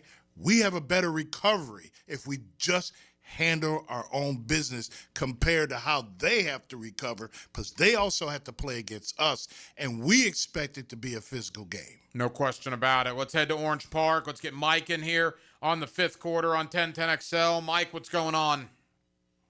Yeah, thank you for taking my call. I got, 2 comments, 3 questions, 1 question. I'll make them quick and take your response offline. I thought Trevor Lawrence was literally the worst player on the team the first half, but to his credit, he stepped up, and there were no bad players in the second half. I honestly don't care if BTJ ever comes back, and with the way we played today, this is my question, is anything less going forward even acceptable? Mike, appreciate it. I certainly care if BTJ plays again, because the Jaguars are going to be a much better team with Brian Thomas Jr. on the field than they will be without him on the field. So I completely disagree with that. Respect all opinions. I just don't agree with that one. You want all your best players on as we go forward in playing the schedule we have. You want them all out there. I mean, that's the exciting thing with seeing how Jacoby Myers is already fitting in, and I want to get back to him in a moment. The emergence of Parker Washington, and you're going to get Brenton Strange and Brian Thomas Jr. back at some point. De'Ami Brown, I don't know what's going on there. He didn't have a catch today. I think he was targeted like once or twice. That is what it is at this point. But I with Strange and BTJ coming back, you got to be excited about this offense. To his last point, is anything less than this unacceptable? I'll go back and say it. This was the Jaguars' best game of the year. The odds of them playing this well-rounded again to this extent are not high. Now, can they play well? Sure. They beat another NFL team by 30 today. That doesn't happen. Buffalo doesn't beat teams by 30. Buffalo got beat by 30 in Miami. Look at Kansas City. They're winning games by a touchdown. You don't beat teams by 30 in the NFL. So, yeah, they're going to play not up to this standard probably the rest of their games. But do they play well enough to win? That is literally all that matters. That's absolutely what you said. Do you play well enough to win? We saw how they played. It wasn't well enough to beat any team in the NFL. If you don't have a pass rush and don't attack people, because, you look at how we won here in the past, and our division was tough and physical. Who is going to be tougher or more physical? But they both were physical teams. That's not what we're discussing. We're discussing a boxing match that goes every round. We're not talking about playing poorly, okay, and then playing good and then poorly again. We're looking to play every game up to our ability, not down to our ability. We've seen enough of that, okay? We've seen enough of the bad football. Let's eliminate the bad football. Let's do what we have to do to be detail specific, and let's fight our way and earn our way to a win. With the coach Gerald Ingram, the hacker Ryan Green with you, the Window World of Northeast Florida fifth quarter. We're presented by Apex Roofing and Contracting and Hurricane Grill and Wings. Phone lines open, 904-641-1010. We're with you for another hour, Jacksonville. A 35-6 winner for the Jaguars today over the LA Chargers. The Jaguars now sit at 6-4 on the year. More to do as the fifth quarter rolls on. 1010XL 92.5 FM. Live play-by-play sports were made for radio. Well, there is advertising worth the price of admission. And 1010XL was made for you. ET here, and when the lunch hour hits, fuel up like you mean it with Lunch at the Lodge at your local Twin Peaks. With hearty, crave-worthy classics that hit the spot. Sink your teeth into our juicy cheeseburger and fries, grilled fresh to order, and stacked really high. Or go lighter, but loaded with flavor with our fresh chicken Caesar salad. Or the fan favorite, the turkey avocado smash with sweet potato fries. Really hungry? Our crispy golden chicken tenders and fries are ready when you are. Quick from the kitchen, satisfying on the plate. Join us for lunch at the local lodge, Twin Peaks. Eats, drinks, scenic views. Home of the 29-degree draft. Slacker plumbing. Yeah, hey, listen, I need a plumber over here right now. Yeah, well, we don't have any openings for about 2 weeks. 2 weeks? Yep. I was just changing the shower head and the water line broke and it's flying everywhere. All right, 1 week. What if I throw you an extra $100 to come now? What's the address? It's 205. Oh, I guess he changed his mind. If you've got a leak that can't wait a week, call Roland Reich Plumbing and fix your plumbing problems fast. PlumbingJacksonville.com. If you're tired of weekend projects turning into weekend disasters, you're not alone. Building a fence isn't as easy as it looks. And let's face it, your neighbor still hasn't fixed his lopsided masterpiece. But Superior Fence and Rail makes it easy. Highly trained professionals, top quality materials, and a fence you'll love for years to come. Skip the stress and call the pros today. When you're on the fence, about a fence, SuperiorFenceandRail.com. 1010XL, WJXL AM and FM, Jacksonville Beach, home of the Jacksonville Jaguars. From the offseason to the postseason, nobody covers the Jaguars like 1010XL. When storms start to crop up in the Atlantic or Gulf this time of year, having a solid plan to handle anything that sweeps through the First Coast is very important. That's where American Electrical comes in. Ensure your home's safety and comfort with an American Electrical home generator. As the area's leading home generator dealer and installer, American Electrical can offer you easy installation, simple maintenance, and peace of mind. Schedule an assessment by simply calling the team at American Electrical. They'll walk you through the best generator for your home or business. Log on, american-electrical.com. There's a storm brewing in Coral Gables. Find out which way the wind is blowing. I'm JJ LaSalva. When hurricane news blows, you'll hear about it on the Performance Painting Hurricane Report. On 1010XL. I'm here with Clayton Bromberg of Underwoods. If you're going to buy an engagement ring, how much should you spend? Frank, that's a question we hear a lot, and the guideline most often used is the equivalent of 2 months' salary. But I'll say this, the price you pay for a diamond is directly related to its beauty. If you want a big, cheap diamond, I'll guarantee you it's poor quality. and that's not what we carry at Underwood's. If you want a diamond of fine quality, cut to the right specifications for maximum beauty, not maximum weight, that's the kind of diamond we have at Underwood's. You see, when somebody's been married for a long time, they don't always remember what they paid for their engagement ring. They probably remember the sacrifice they made to pay for it. And when you consider that a diamond engagement ring will be worn every day for the rest of her life, most people will agree that a really fine quality diamond ought to be considered. That's what we specialize in at Underwood's and have since 1928.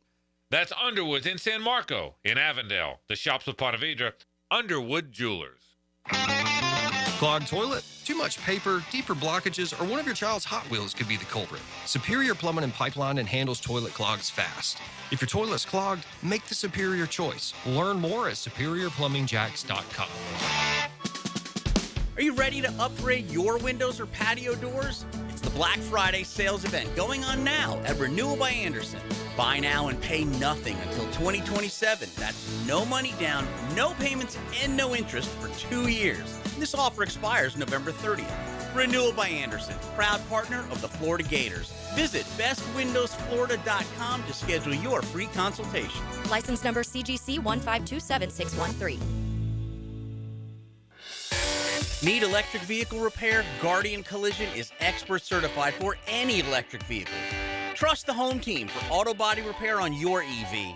Guardian Collision. They guard what moves you at guardiancollision.com. Get the real story from people who know the beautiful game best. The Coaches Show, presented by Sporting Jacks with Cole Pepper, Sporting Jacks head of soccer Mark Warburton, and Sporting Jacks women's coach Stacy Ballum. Tuesday nights at 6 on 1010 a.m. Overheard at the Hard Rock Bet Party. It's Thursday. New Hard Rock Bet rewards are dropping. Nice. Ed Reed, you in? The only thing I drop is receivers and mics. Ed, we're talking bonus bets, deposit matches, parlay insurance. Oh, okay. I'll do that kind of drop. Hard Rock Bet Sportsbook. Roll with us. New players bet $5, get $150 in bonus bets if you win. Payable in bonus bets. Not a cash offer. Offered by Seminole Tribe of Florida. Must be 21 plus and physically present in Florida to wager. Terms and conditions apply. If you or someone you know has a gambling problem, please call 1-833-PLAY-WISE. Hey, Hickett here with a message from Zero Res. Look, you know I'm getting our carpets and floors cleaned for the holidays, but right now, Zero Res wants to show gratitude to their customers with a November air duct special. You'll be grateful for cleaner air in your home, and this month for air ducts, Zero Res offering $75 off. Call Zero Res today and take advantage of the November special. Just mention 1010XL. They're offering $75 off duct cleaning all month long. Holiday appointments, so book fast. Call now. Zero Res. You spell it forwards, you spell it backwards. Zero Res. It's the right way to clean. 1010XL, presented by Farah and Farah, exclusive injury law firm of the Jacksonville Jaguars. Still, present, ready. Farah doesn't flinch.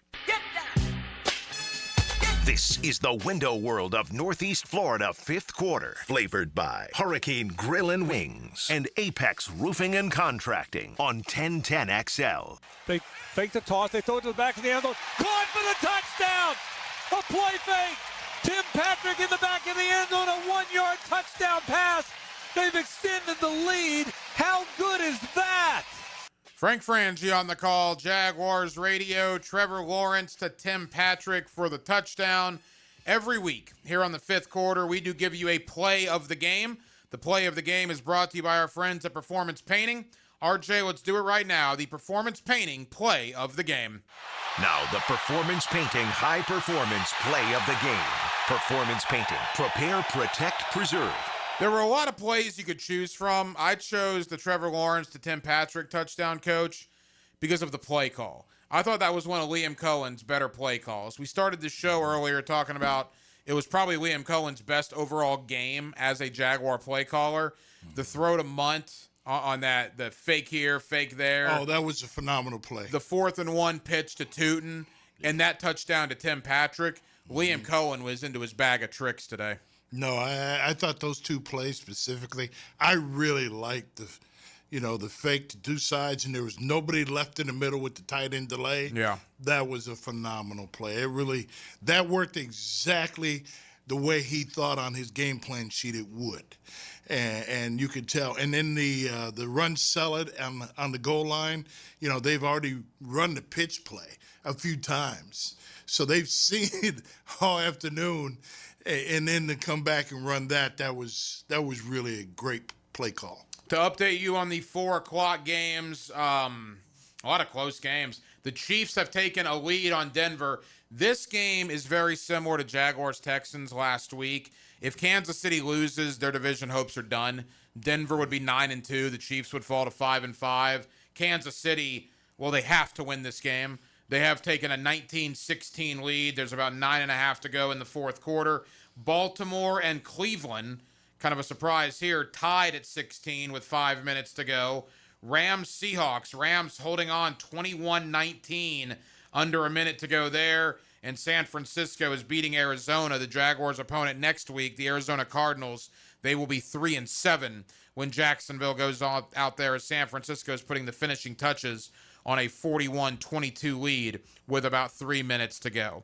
With the coach Gerald Ingram, the hacker Ryan Green with you. Back to the phone lines here on the fifth quarter. Let's head to San Marco. Let's get Frank in here on 1010XL. Frank, what's happening? Hey, guys, enjoy the show. I was outside working, and I heard the score 35-6, and I figured, same old Jags. Yeah. And then I just came back in, and unbelievable. So my question is this, I guess. I know good teams in the NFL have occasional bad games, and bad teams have occasional good games. But this team just is a Jekyll and Hyde type of thing, and I just wonder if they can produce against a good, Chargers team a game like today. Shouldn't they be, able to get at least close to that most of the time instead of just caving? And I'll take it off the air. Thank you. Frank, appreciate the phone call. Coach, we started out this show with Liam Cohen and what he said in the postgame press conference. Right. And again, I think this is going to be the motto moving forward. I thought it was a great quote. He goes to that podium and he's asked about the team's performance, and Cohen flat out said, we play better when we're pissed off. Meaning, when adversity strikes and people are doubting them, they arise to the occasion. They have not done as well when they've experienced success. Is there something to that? Is he right in that statement, in your opinion, that this team just simply plays better when there's a chip on their shoulder? And how do you translate that or transition that into playing that way all the time? Well, they were questioned. Their character, their integrity, their football integrity, what does it mean to them? After experiencing what we all saw and, we're upset about that should never have happened, and it's never happened. But, we used to face that in New York because one thing, you win in New York, everybody loves you. You lose in the Boo Birds come out, oh, my gosh. For people that don't know, you won a couple of Super Bowl rings with Tom Coughlin as his running backs coach in New York. So the players learn, as a coach, you use it as motivation to circle the wagons because it's us against them and the non-believers of who we really are. But, you are who you are when you play that well on the field. But it was a true test and testimony today for how they should play, how they can play, and how they should have been playing. So, all these weeks that Liam been talking about cleaning up the penalties and cleaning this up and coming off the ball and winning the line of scrimmage. And there were probably a lot of soul-searching and mirrors and Tony Baselli walking through the hallways and tapping people on the shoulder and saying, this is about pride. Mm-hmm. Okay, you got to blurt everybody else out, and you got to circle the wagons. And if this doesn't mean enough to you, then we got to move on with you. Nothing personal. I like you, but I'm not going to love you off of that. There was a lot of questions about this team coming off that Houston collapse, no doubt. And again, Joshua Hines-Allen, Trevor Lawrence, Walker Little, a lot of guys that were questioned last week certainly stood up to the challenge today, and it was a beautiful sight to see. Let's head to Savannah, Coach. Let's get Ryan in here on the fifth quarter on 1010XL. Ryan, what do you got? Guys, I've been watching the Jaguars play for as long as I can remember, and it seems like year after year we let a game like last week determine the rest of the season. Now, I think that the investment that this front office and the coaching staff has made in culture is really evident. I think the rewards were evident today more than ever before. Now, I have 2 helmet stickers based on the virtue of culture. On defense, Dennis Gardeck, he's not going to light up the stat sheet, but he does everything well. I've never seen him off of his assignment, and he's doing what he needs to do to let the guys behind him make plays. And he never celebrates. He's never talking to anybody. I just love the way he goes about his business. And on offense, Jacoby Myers. Yeah. I've never seen a receiver for the Jaguars convert a first down, go for 15 yards, get tackled when he probably could have broken the tackle, and he's mad at himself. I think that was really cool to see, and I think that if we keep harping on the culture and this winning attitude and we have to be better, I think that this coaching staff can put us in the right direction. Ryan, appreciate the phone call. I'm happy Ryan brought up Jacoby Myers. I want to ask the coach about Jacoby Myers. He's been here 10 days. Yes.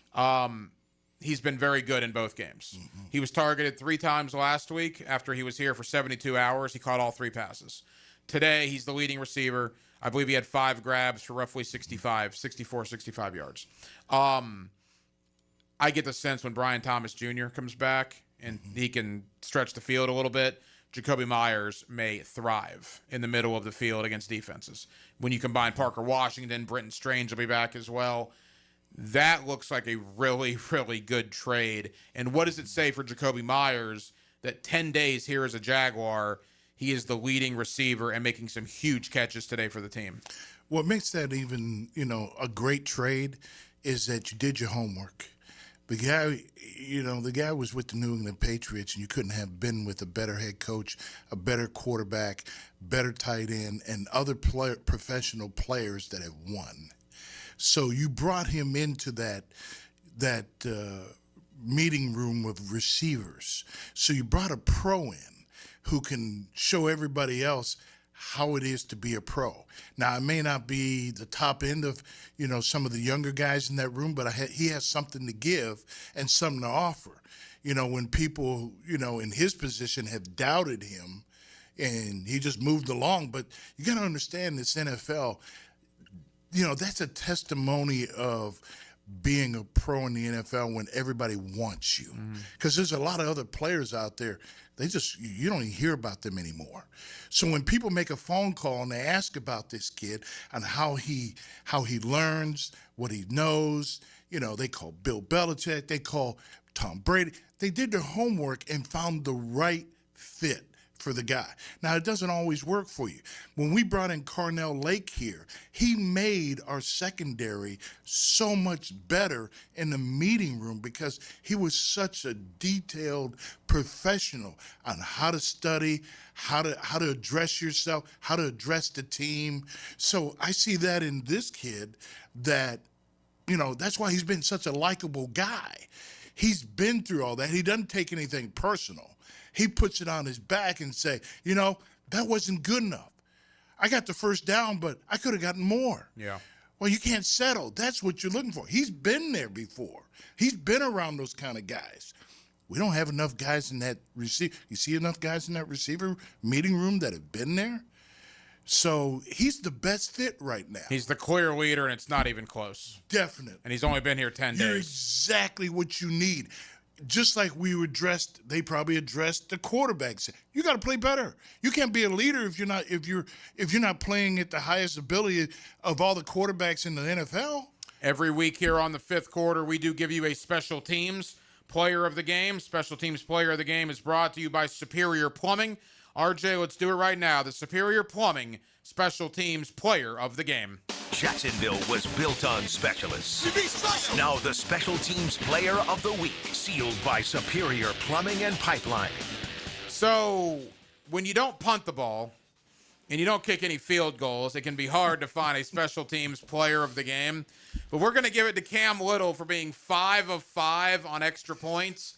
And I am personally looking forward to RJ Saunders' commercial that he's going to put together for the great folks at Superior Plumbing, talking about the 5 for 5 extra point performance of Cam Little and trying to make that sound exciting. Because I can't ever remember a time where the Jaguars did not kick one field goal, nor did not punt the ball at all in a game. Just a very, very rare circumstance. But for Cam Little going 5 for 5 on his extra points today, he is the Superior Plumbing special teams player of the game. Thomas, Regina, you guys will be the first two up. If you want to get in, there is room for you. 904-641-1010. At least one more segment of calls. We're with you for about another 40 minutes or so here on the Window World of Northeast Florida fifth quarter. We're presented by Apex Roofing and Contracting and Hurricane Grill and Wings with the coach Gerald Ingram, the hacker Ryan Green with you here on 1010XL and 92.5 FM. There's something about hearing the game live that makes it all come to life. Feel the energy on 1010XL, Jacksonville Sports Radio. The drip from a leaky faucet isn't just annoying, it's wasteful. Worn parts or corrosion could waste thousands of gallons a year. Superior Plumbing and Pipelining will fix it fast. When your faucet's leaking, make the superior choice. Learn more at superiorplumbingjacks.com. What if you could pull up to $500,000 in cash out of your home and drop your mortgage rate to 4.99% APR? Hey, Prosser here, and right now at Loan Pronto, they've got the lowest rates in 3 years. With Loan Pronto's rapid equity loan, you can get your cash in as little as 3 days, pay off all those high-interest credit cards, and even skip your next 2 house payments. One client just got $300,000 approved in under 24 hours. Paid off their debt, paid off 2 car loans, saved $2,100 a month. One call, life change. There's no wait, no hard credit pull. You probably won't need an appraisal. Just fast, easy cash from your home's equity. Rates at a 3-year low. Act now. Call 914-999-1508 or visit loanpronto.com for your free instant home appraisal. See how much cash you can get today. Call 914-999-1508. See how much cash you can get today. You can also visit loanpronto.com. Equal housing lender, NMLS 1661781. On approved credit, visit NMLSconsumeraccess.org. It's happening. The event people wait for all year, Beard's Diamonds Anniversary Sale. Hicken here as the town center's only locally owned jeweler. Say hi to the Lupos when you go there. Beard celebrates 44 years at Jacksonville with huge store-wide saving. That's right, you save up to 44% on rings, earrings, bracelets, bands. Buy now and get as much as 44% off Beard's already amazing prices. Check out Beard's new collection of amazing diamond necklaces with both natural or lab-grown diamonds. Or see their selection of the hottest yellow gold fashion jewelry starting under $300. And if you're getting engaged, you can get the ring of her dreams and save like never before at Beard's. Beard's Diamonds, because they're local, can run circles around those corporate chain stores. Better selection, better prices, better service, better quality. Don't settle for chain store jewelry. Get her the best at Beard's. Don't miss Beard's Diamond Anniversary Sale. Beard's Diamonds at the St. John's Town Center. Shop local. Shop Beard's. Wesley Financial Group is not a law firm. Hi, I'm Chuck McDowell, the timeshare cancellation guy. In 2011, I founded Wesley Financial Group with one goal in mind, to help honest folks out of their timeshares permanently. Today, I run Wesley with my 2 sons, a real family business, treating every client and every employee like we'd want our own family treated. That philosophy has helped us grow into the largest, most trusted timeshare cancellation company in the United States. Fortune magazine even recognized us as one of the best places to work. Why? Because we genuinely care. In fact, some of our former clients were so moved by their experience working with us, they joined our team so they could help others to timeshare freedom. If you're stuck in a timeshare, give us a call. Let our family help your family. Call Wesley now for your free timeshare exit kit. 800-743-8989. 800-743-8989. 800-743-8989. He's not Pistol Pete, he's Pete Prisco. Been on the wanted list almost 20 years. CBS Sports senior NFL writer Pete Prisco joins the Frangie Show Friday afternoons on 1010XL. Brought to you by Showtime Sports Cards and Collectibles. Home is where your story begins. And at Donovan Air Electric and Plumbing, we're here to make it the healthiest, most comfortable place it could be. Whether it's fresh, clean air, dependable plumbing, or reliable power, we take care of it all. From routine maintenance to state-of-the-art solutions, Donovan keeps your home running smoothly. Because at Donovan, we believe your home isn't just where you live, it's where your health meets comfort. Call Donovan Air Electric and Plumbing at 904-270-COOL or visit us online. Let's make your home healthier, safer, and better together. Frank Frangie here for Coyle & Sons Fencing. Jacksonville is full of memorable sports moments. Remember the 2017 AFC Championship game when Miles Jack wasn't down? You know what else isn't down? Fences installed by Coyle. Their fences have been standing tall here in Jacksonville for nearly a century. Since 1927, Coyle has been the fencing leader in Northeast Florida. If you're in the market for a new fence, I recommend calling Coyle & Sons today at 904-356-4821, CoyleJacks.com. That's COYLE Jacks.com. Coyle Fencing, proud partner of the Jacksonville Jaguars. Hey folks, Mike Dempsey here. You've heard me talking about Pella Windows and Doors with great ratings and expert reviews. You know they're high quality and energy efficient products. So what's your next step? Schedule a free consultation at PellaJacks.com or just stop by the Pella showroom on Phillips Highway. Their professional design consultants will guide you through your entire project from start to finish. And that's the quality and service you can expect from Pella Windows and Doors. Have you got concrete or asphalt rubble piling up?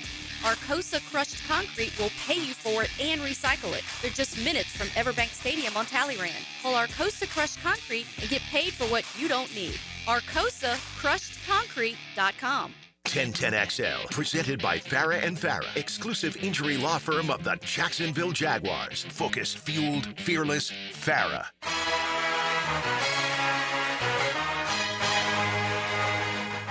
The window world of Northeast Florida, fifth quarter. Flavored by Hurricane Grill and Wings and Apex Roofing and Contracting on 1010XL. Well, he's barely been on the field. Play fake. Herbert drops the throw, fires it deep downfield, and that ball's intercepted. Antonio Johnson picks it off. He's running it back 40, 35-yard line, 30-yard line, inside the 20-yard line. How about that? Antonio Johnson picked it off. He ran it back inside the 15-yard line. How good is that by this Jaguars defense? Frank Frangie on the call. Jaguars radio. Terrific play by Antonio Johnson and the Jaguars. A 35-6 winner today over the Los Angeles Chargers. Every week here on the fifth quarter, we do give you a drive of the game. The drive of the game, as always, is brought to you by our friends at Randy Marion Cadillac. RJ, let's do it right now. The Randy Marion Cadillac drive of the game. Now, the Randy Marion Cadillac drive of the game. Randy Marion Cadillac of Jacksonville. Drive to the game in luxury with Randy Marion Cadillac of Jacksonville. Coach, the game was maybe over at this point. If it wasn't, it was after this drive. The Jaguars took over on their own 24-yard line, leading 21-6. They proceeded to go 16 plays, 76 yards, taking 9 minutes and 18 seconds off the clock, punching it in for a touchdown. I believe that was the touchdown to Tim Patrick to cap off a 9-minute and 18-second drive, and that is this week's drive of the game. That's a phenomenal chore. That's exactly what you needed a week ago to keep your defense off the field. Yeah. And takes the defense's will from them. Definitely. If we can continue to do those kind of things and be confident, controlling the ball, controlling the clock, running the ball, throwing the ball, doing whatever. Our third down conversion was great on both sides of the ball. Mm-hmm. It was phenomenal today. We got about 30 minutes to go. If you want to get involved in the program, there is room for you, 904-641-1010. Let's head to San Marco. Let's get Thomas in here on the fifth quarter on 1010XL. Thomas, go ahead. Hey, what's going on, Hacker? Hey, Thomas, how are you? I had two things that I wanted. Good, man. I had two things that I wanted to bring up to you and see what you guys thought off the air. But the first thing was, I heard that Campanelli, they said he ripped everything down from the studs and then started over on defense with going back to different things. And I noticed that I didn't really see Wingard in the game starting a whole lot today. So maybe I'm just wrong, or maybe I missed it. But it seems like Wingard may be a guy where he doesn't play above the X's and O's. He's not a ball hawk. So I was wondering what you thought about that. And then the two guys coming back, Ezra Cleveland, Devin Lloyd, it seemed like they made a huge impact on the game. And so I'm wondering what you thought about two guys. Can they impact the game to that level to where we see such a dichotomy from last week to this week? And I wanted to take your comments off air. Shout out to the Coffee Bros, Brandon and Gabe. Thomas, appreciate the phone call. All right, the Andrew Wingard thing, I thought Andrew Wingard played a lot. Oh, he was out there. Yeah, he was out there a bunch. He played. He actually made 2 plays. I thought this was one of Wingard's better games. Yeah, what happened today is they didn't put him in a situation where, where he was going to be locked on a one-on-one situation where everybody is kind of picked on him a little bit. Yeah. In those kind of situations. So they were smart about playing zone coverage. And, when your defensive line is coming off the ball and you can 4-man rush, I even saw a 3-man rush out there. They mixed it up between the blitz, the show blitz, the 2 high coverages.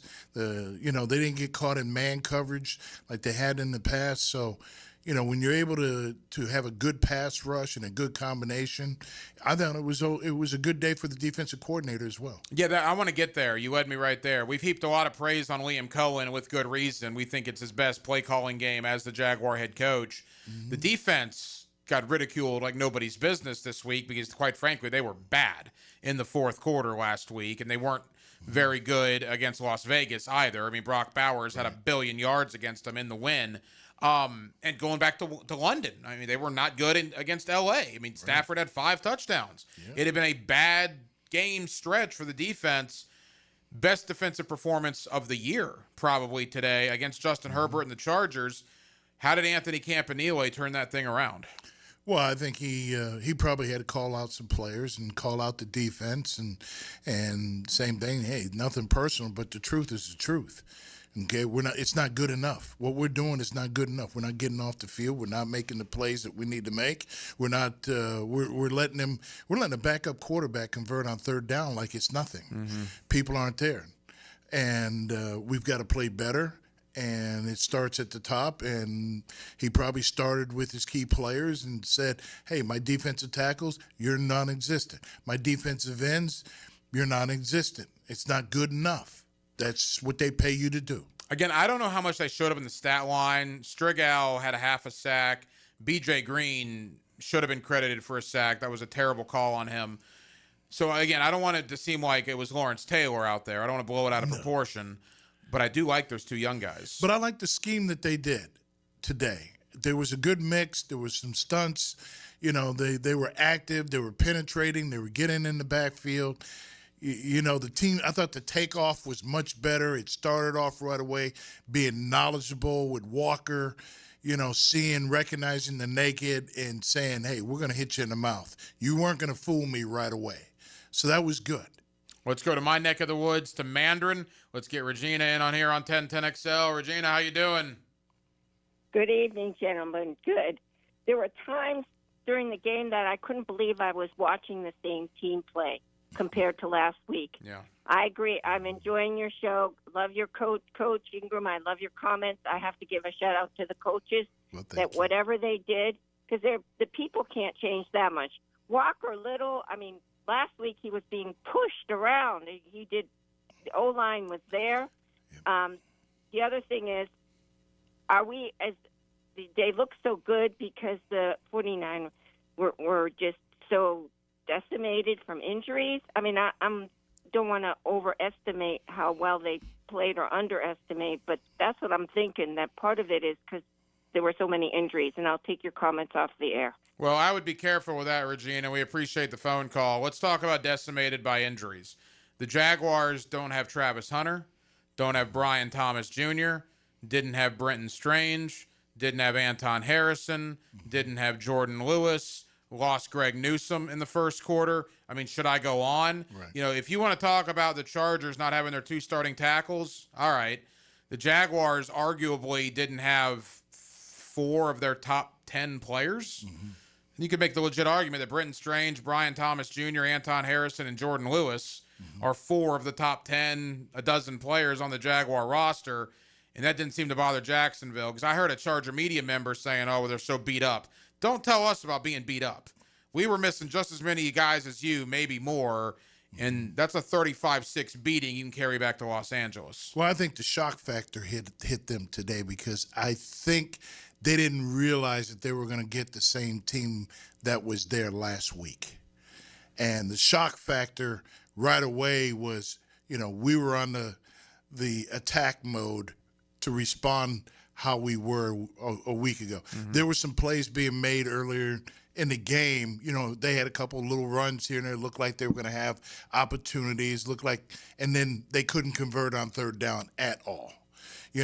So I think the physical shock factor they struggled with, and then we just built and grew and grew and grew, and we decided it was going to be our day and not their day. Yeah, it was the Jaguars' day. There's no doubt about that. 904-641-1010.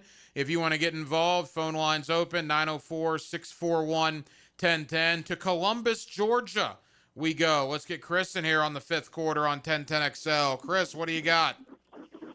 Hey, man, drove 4.5 hours to get to this game. Defense played absolutely stuck. Hey, shout out to Chris Braswell, man. I think he stood out. He filled in when Newsom went down. Like that, the other players, Stringfellow, B.J. Green, they stepped up when needed to.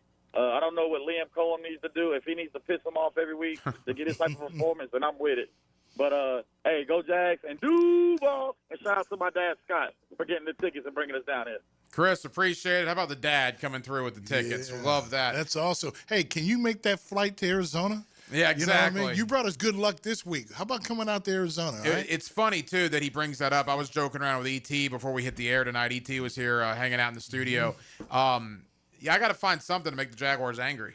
We can't be praising them all week because obviously they play better when they got the chip on their shoulder. So we got to find some sort of flaw in 35-6. But I go back to what you said. I mean, I'm trying to go through the memory banks here. Last year, the 4 wins, I don't even remember any of them because the season sucked.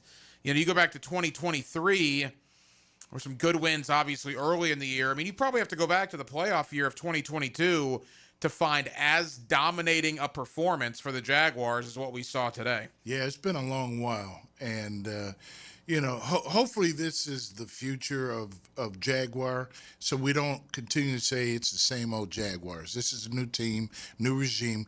Give Liam credit for trying to put this thing together and not saying like the Oakland Raiders. I think they've kind of treated it like it's a rebuild year. Yeah, well, and we're not seeing it as a rebuild year. No, and you look at the couple of first-year head coaches, Ben Johnson in Chicago. I'll give him credit. I think he's got them 7-3. Cohen's got the Jaguars 6-4. That's hard for first-year head coaches to come in and make that sort of impact. Right. And a caller brought this up earlier. Etienne's fumble against Miami opening day last year. Yeah. You could legit argue the Jaguars never recovered from that. They just never got off the canvas. Cincinnati, Monday Night Football, 23, when the Jaguars were 8-3, the game that Trevor got hurt. Mm-hmm. We all remember the cart, not taking him to the locker room was a big deal. Right. But the Jaguars never recovered from that moment. And then last week, the Houston game, that's why so many Jaguar fans this week that I talked to were just like, oh, no. Yeah. We've seen this. They don't recover from things like this. But this team does. And this is the third time this year that this team has recovered from a blowout loss or a horrific fourth quarter meltdown. Well, it's just like you're saying. Every word that came out of your mouth was team. Everything right now is team, team, team, team, team. Where in the past, everybody was waiting for one individual to make the play. Mm-hmm. And if that individual didn't make the play, everybody just looked around and waited for the next person and the next person. And it didn't happen. Now we're trying to make everybody accountable as a team. No one's bigger than the team, that we're either going to be as good as a team or we're going to be as bad as a team. So I give them credit for that they're trying to address the accountability. That's all they talked about during camp, is the accountability of this team. We're going to be physical. We're going to do this. Well, we questioned their physicalness a few times this year, okay? And with good reason, particularly last week. Yeah, so you better do it now or forever hold your peace, because if you would have lost today, you would have said, everybody would have said, same old Jaguars, they can't get themselves out of a rut. Let's go out to Jacksonville Beach. Let's get Brandon in here on the fifth quarter on 1010XL. Brandon, what's happening? Hey, Hack, what's up? Long time no talk, brother. Yeah, man, it's been a while. Hope you're doing well. I'm doing well. Hey, you know what's pretty cool is that having Britton coming back, our power game is going to be even stronger next week. Hopefully he plays. But the 1-2 combination with Etienne, and one thing I really noticed too is after that interception with Trevor, he didn't think. He just was throwing. He was being a gunslinger on that third quarter, 8 for 10, doing really, really well. And if you can keep that same mentality, it kind of looks like 22 all over again. So I was very happy. I was super excited, and I'm glad to be a DW till we die again this week. So Appreciate y'all. Have a good one. Brandon, appreciate the phone call. I know we talked about Trevor Lawrence in the first segment, Coach, but when you assess his overall game, not mind-blowing stats today by any stretch of the imagination. They didn't have the quote-unquote big play down the field. Right. But what they did have, particularly in the third quarter, was a 3rd and 12, 15 yards and a first down. A 2nd and 7, 9 yards and a first down. Right. The third quarter was as efficient as I've seen Trevor in quite some time. Well, the big key is it was our third down to continue to drive.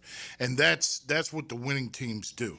It may not look pretty. You look at New England all those years with Edelman and those guys, their ability to win on third down and have more plays and move the chains down the field. But the thing that's also different we have to get better at is we saw some good creative things out there, but we've got to find a way to throw the deep ball in the right situations. I don't know if today was the right situation when he did try to throw it, but there are certain formations, there's certain things that you do over and over again, as a play caller and as a game planner.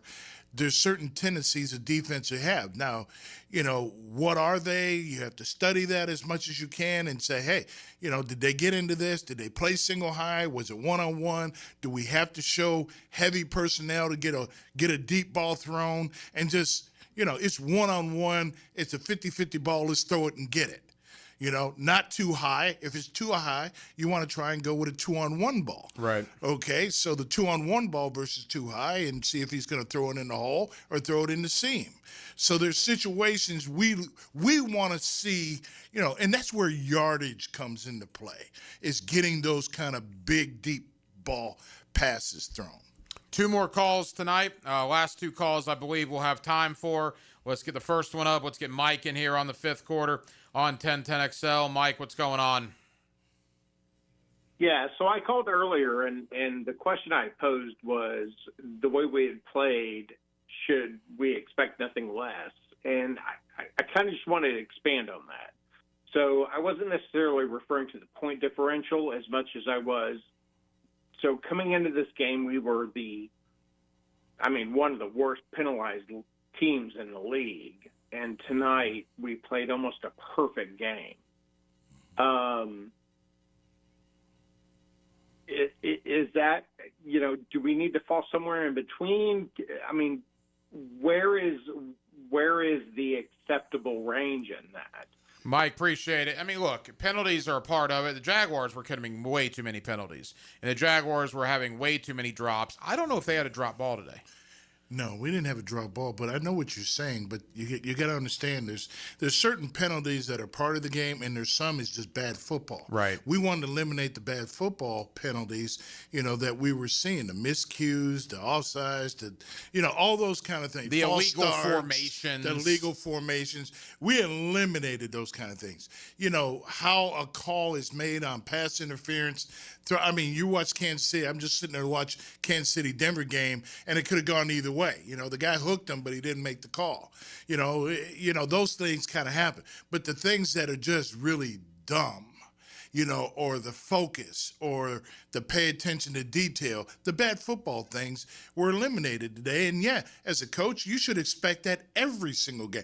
Leon's been trying to expect it every game, but we were here in the interview every single week. Yeah. The same old same thing. And finally, they did apparently clean it up. That's it. We've heard that term the entire year. Finally. Well, it looks like it was cleaned up. So maybe it took a final gut check and a butt whipping to finally get these guys to address the issues that actually went to home with and say, you know what? Our leaders have got to play better.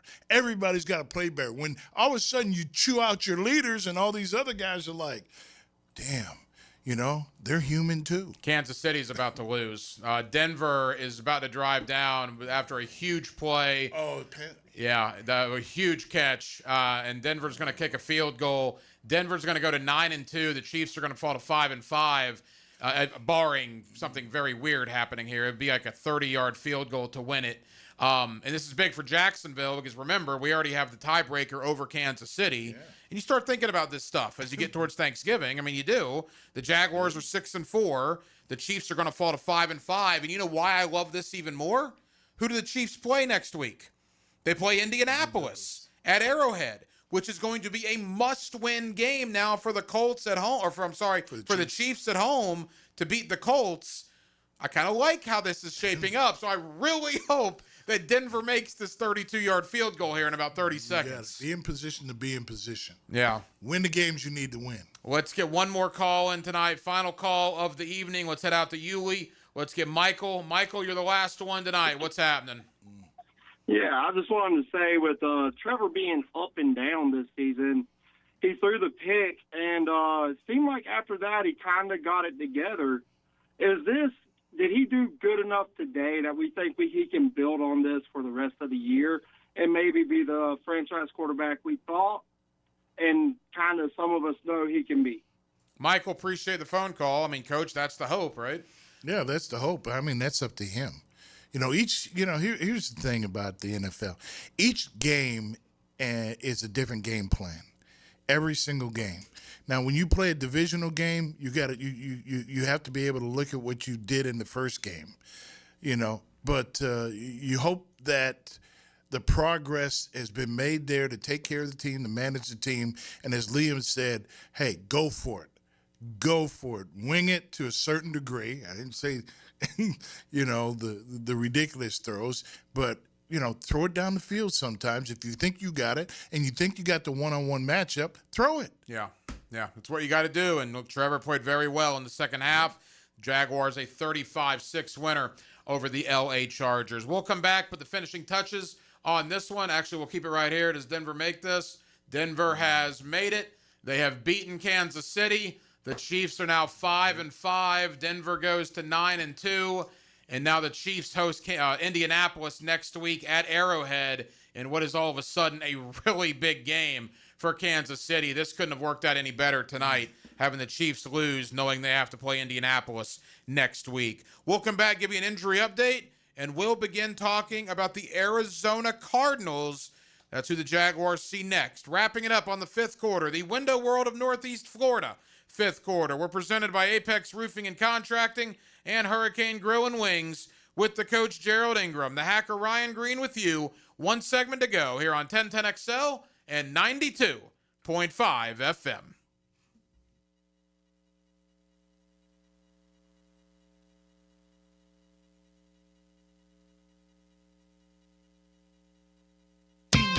Homeowners, storms don't wait, so why should you? Protect your home and your wallet with Universal Roof and Contracting. Save up to 20% on roof replacements and repairs now through November 13th. Financing available with payments as low as $115. Call 855-ROOF-HELP for your free inspection. Universal Roof and Contracting. Protecting your home, building your trust. License number CCC 057165, CBC 1258484. UniversalRoof.com. Hey everybody, Jennifer Marion with Randy Marion Cadillac in Jacksonville here to say hello, and we'd sure like to have your business. You know what? They're gonna love the king of price. My dad believes in making great deals and having a great selection in stock. Cadillac XT4s, XT5s, and XT6s, and Escalades. The all-electric Cadillac Lyriq. CT4s and CT5s. Cadillac luxury and selection is just waiting for you. At Randy Marion Cadillac, Southside Boulevard, Jacksonville. And don't forget, tell them Jennifer sent ya. At Cannons of Jacksonville, they know that when you're towing anything, you gotta have products you can rely on. With over 50 years of fabrication expertise, the family at Cannons can repair or install precisely what you need to tow with confidence. Whether it's a heavy-duty hitch, trailer frame, gooseneck, tow bar, or any other towing accessory, Cannons will provide you with unmatched precision and durability. For all your towing needs, visit cannonsofjacks.com, where quality and customer satisfaction collide. When it comes to my opinion, I love dropping the hammer. I'm Hayes Carlyon. Listen for Hammer Time with Hayes weekdays on The Frangie Show. Hammer Time with Hayes, driven by Kia on Atlantic. Check us out at KiaOnAtlantic.com. Hi, folks. Jason Parker here with Performance Painting. Ever wonder what to do with leftover paint that you don't want? Here's a few options. Paint can be placed in the regular trash if it's dry. Simply stir in kitty litter to a thick consistency. Then wait a few days with the lid off till it dries. Also, if the paint is good, there's many charities or churches that would love to have it. If you'd like more tips or have a project, we'd love to help. Go to performance-painting.com. Performance Painting. Repair, protect, preserve. Performance Painting. The best value for golf in Jacksonville remains Cimarron, totally reestablished with new tee boxes, improved fairways and greens, also a brand new restaurant with indoor and outdoor settings, and live music. Join the Wild One loyalty program online at Cimarron Golf. When's the last time you played Cimarron? Cimarron Golf Club on 210, the Wild One. Hear the Florida Gators all season on 1010XL. Unlocked by Renewal by Anderson Custom Windows and Doors. The law firm of Farah and Farah and Randy Marion Cadillac of Jacksonville. Go Gators! Hey gang, Prosser here. When it comes time to sell your home, don't worry about any, quote, problems you think might be related, because I've got the perfect team that will keep you right on track. In fact, they've got a guarantee that you can't beat. And that is Chad and Sandy, the agents I would call to sell my home. You see why? Your home sold guaranteed or they will buy it. Need to sell now? Chad and Sandy have instant offers. Fast, easy, and stress-free. But the promise is this. Chad and Sandy guarantee your home sold at an agreed-upon price and deadline, or they will buy it. Jacksonville homes are selling, but many take months and a low price to sell. Getting top price means aggressive marketing. Chad and Sandy Newman are the Jacksonville experts who have proven systems to drive demand to sell your home. Darcy in San Jose said, I felt too isolated in my retirement. I wanted to buy in a different area, better suited for me. I spoke to several agents who didn't seem to care. I needed to find someone I could rely on. In come Chad and Sandy, and in 3 days, the home was sold. ChadandSandy.com or 904-414-6200. Truth Teller here, and I've solved all of your holiday problems and stress. A gift card from the Blue Crab Crab House. Get this, you buy a $50 gift card, and you get an additional $15 card for free. It's that simple, and as always at the Blue Crab Crab House, the best crabs in Jacksonville, oysters, and seafood, period. Blue Crab Crab House, open every day except for Monday, off of San Jose on Jewington Creek Road. Business owners, are you tired of getting the runaround from your plumbing or AC vendors? Fire them now and call Duck Duck Rooter. Duck Duck Rooter is the trusted partner for some of the largest commercial companies in Northeast Florida. From a professional accounting office that makes contracts and invoicing seamless to highly skilled field technicians who fix the problems fast, they handle it all. Make the smart move today with Duck Duck Rooter. Call 904-862-6769. 904-862-6769. Duck Duck Rooter, a proud partner of the Jacksonville Jaguars. 1010XL, presented by Farah and Farah, exclusive injury law firm of the Jacksonville Jaguars. Still, present, ready. Farah doesn't flinch. Putting an extra 60 minutes on the clock. The window world of Northeast Florida, fifth quarter. Nailed down by Apex Roofing and Contracting and Hurricane Grill and Wings on 1010XL. Empty backfield on 1st and goal from the 1. Quarterback draws a possibility. That's what it looks like, isn't it? It's just going to be a quarterback power right up the middle. Touchdown. I mean, Trevor Lawrence just lowered his shoulder and pulled into the end zone. He was almost untouched. A 1-yard touchdown run, and Jacksonville has extended the lead. Frank Frangie on the call, Jaguars radio. Trevor Lawrence, the touchdown. We'll take it, 35-6. Jaguars are winners over the Los Angeles Chargers. Every week here on the fifth quarter, we do give you an injury update. It is brought to you by our friends at Farah and Farah. Let's do it right now, the Farah and Farah Injury Update. The personal injury attorneys of Farah and Farah present this injury update. Farah and Farah, Jacksonville, exclusive injury law firm of the Jacksonville Jaguars. Greg Newsome left the game with an ankle, did not come back. That'll be one to monitor.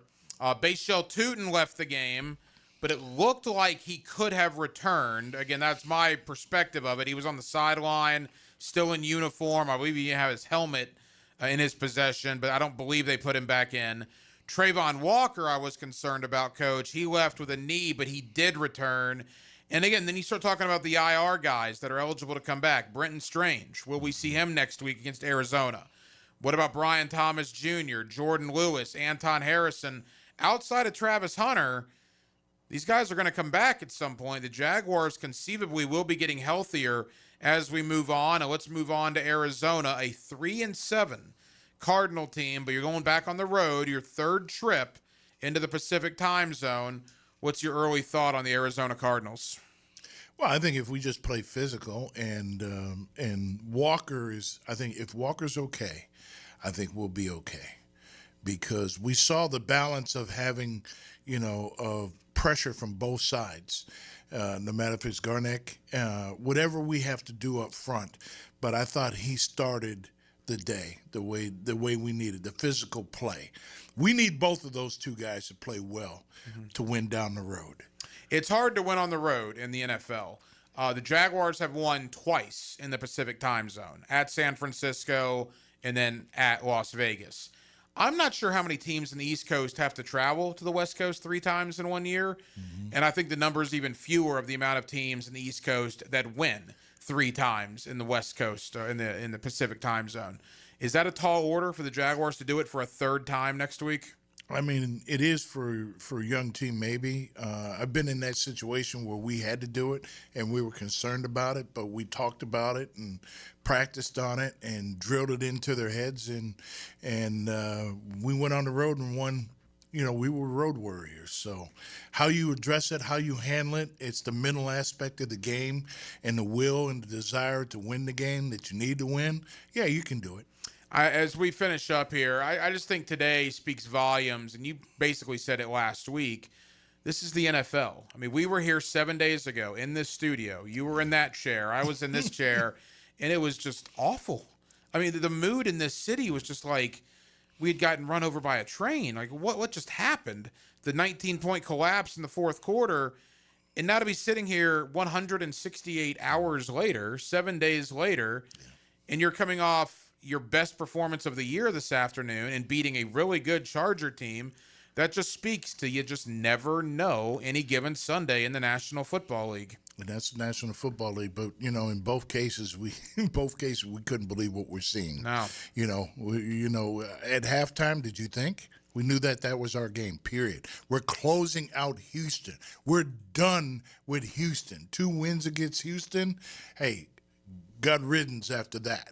They're done. How we didn't close it out, it was an embarrassment. This week, it was an embarrassment for San Diego. I wish them the best. Total embarrassment. They're on a plane right now, and their heads are spinning. Like, what just happened? I mean, it was total domination. Justin Herbert threw for 81 yards. He was in the MVP conversation coming into this game. He threw for 81 yards, most dominating performance of the year. And now the big talking point. The entire week. I know I'm going to talk about on Hacker After Dark beginning tomorrow night. Once again, the Jaguars show they respond well to adversity. As Liam Cohen said earlier today, the exact quote, "We play better when we're pissed off." Now that you've won a game, and once again this week you're going to be told how great you are, can you go to Arizona and put back-to-back wins together? Well, the little things have to matter. I know that tomorrow morning when he looks at the tape and he addresses the team and he says, "Hey, great job, but I want you to understand we have unfinished business. So handle our business. We don't care about other people's business. We care about our business, and we better play pissed off every week to man up to who we are." Coach, I enjoyed it. It's a pleasure. That is the coach, Gerald Ingram. I'll talk to you tomorrow night on Hacker After Dark. RJ Saunders was your producer. I'm the hacker, Ryan Green. This has been the Window World of Northeast Florida 5th quarter. We have been presented by Apex Roofing and Contracting and Hurricane Grill and Wings. Jeff Prosser will be in this studio at 6 a.m., and we will kick off a Victory Monday with 16 hours of local programming, including myself, 8 o'clock tomorrow night with you right here on Hacker After Dark. Until then, have an absolutely terrific Sunday evening, everybody.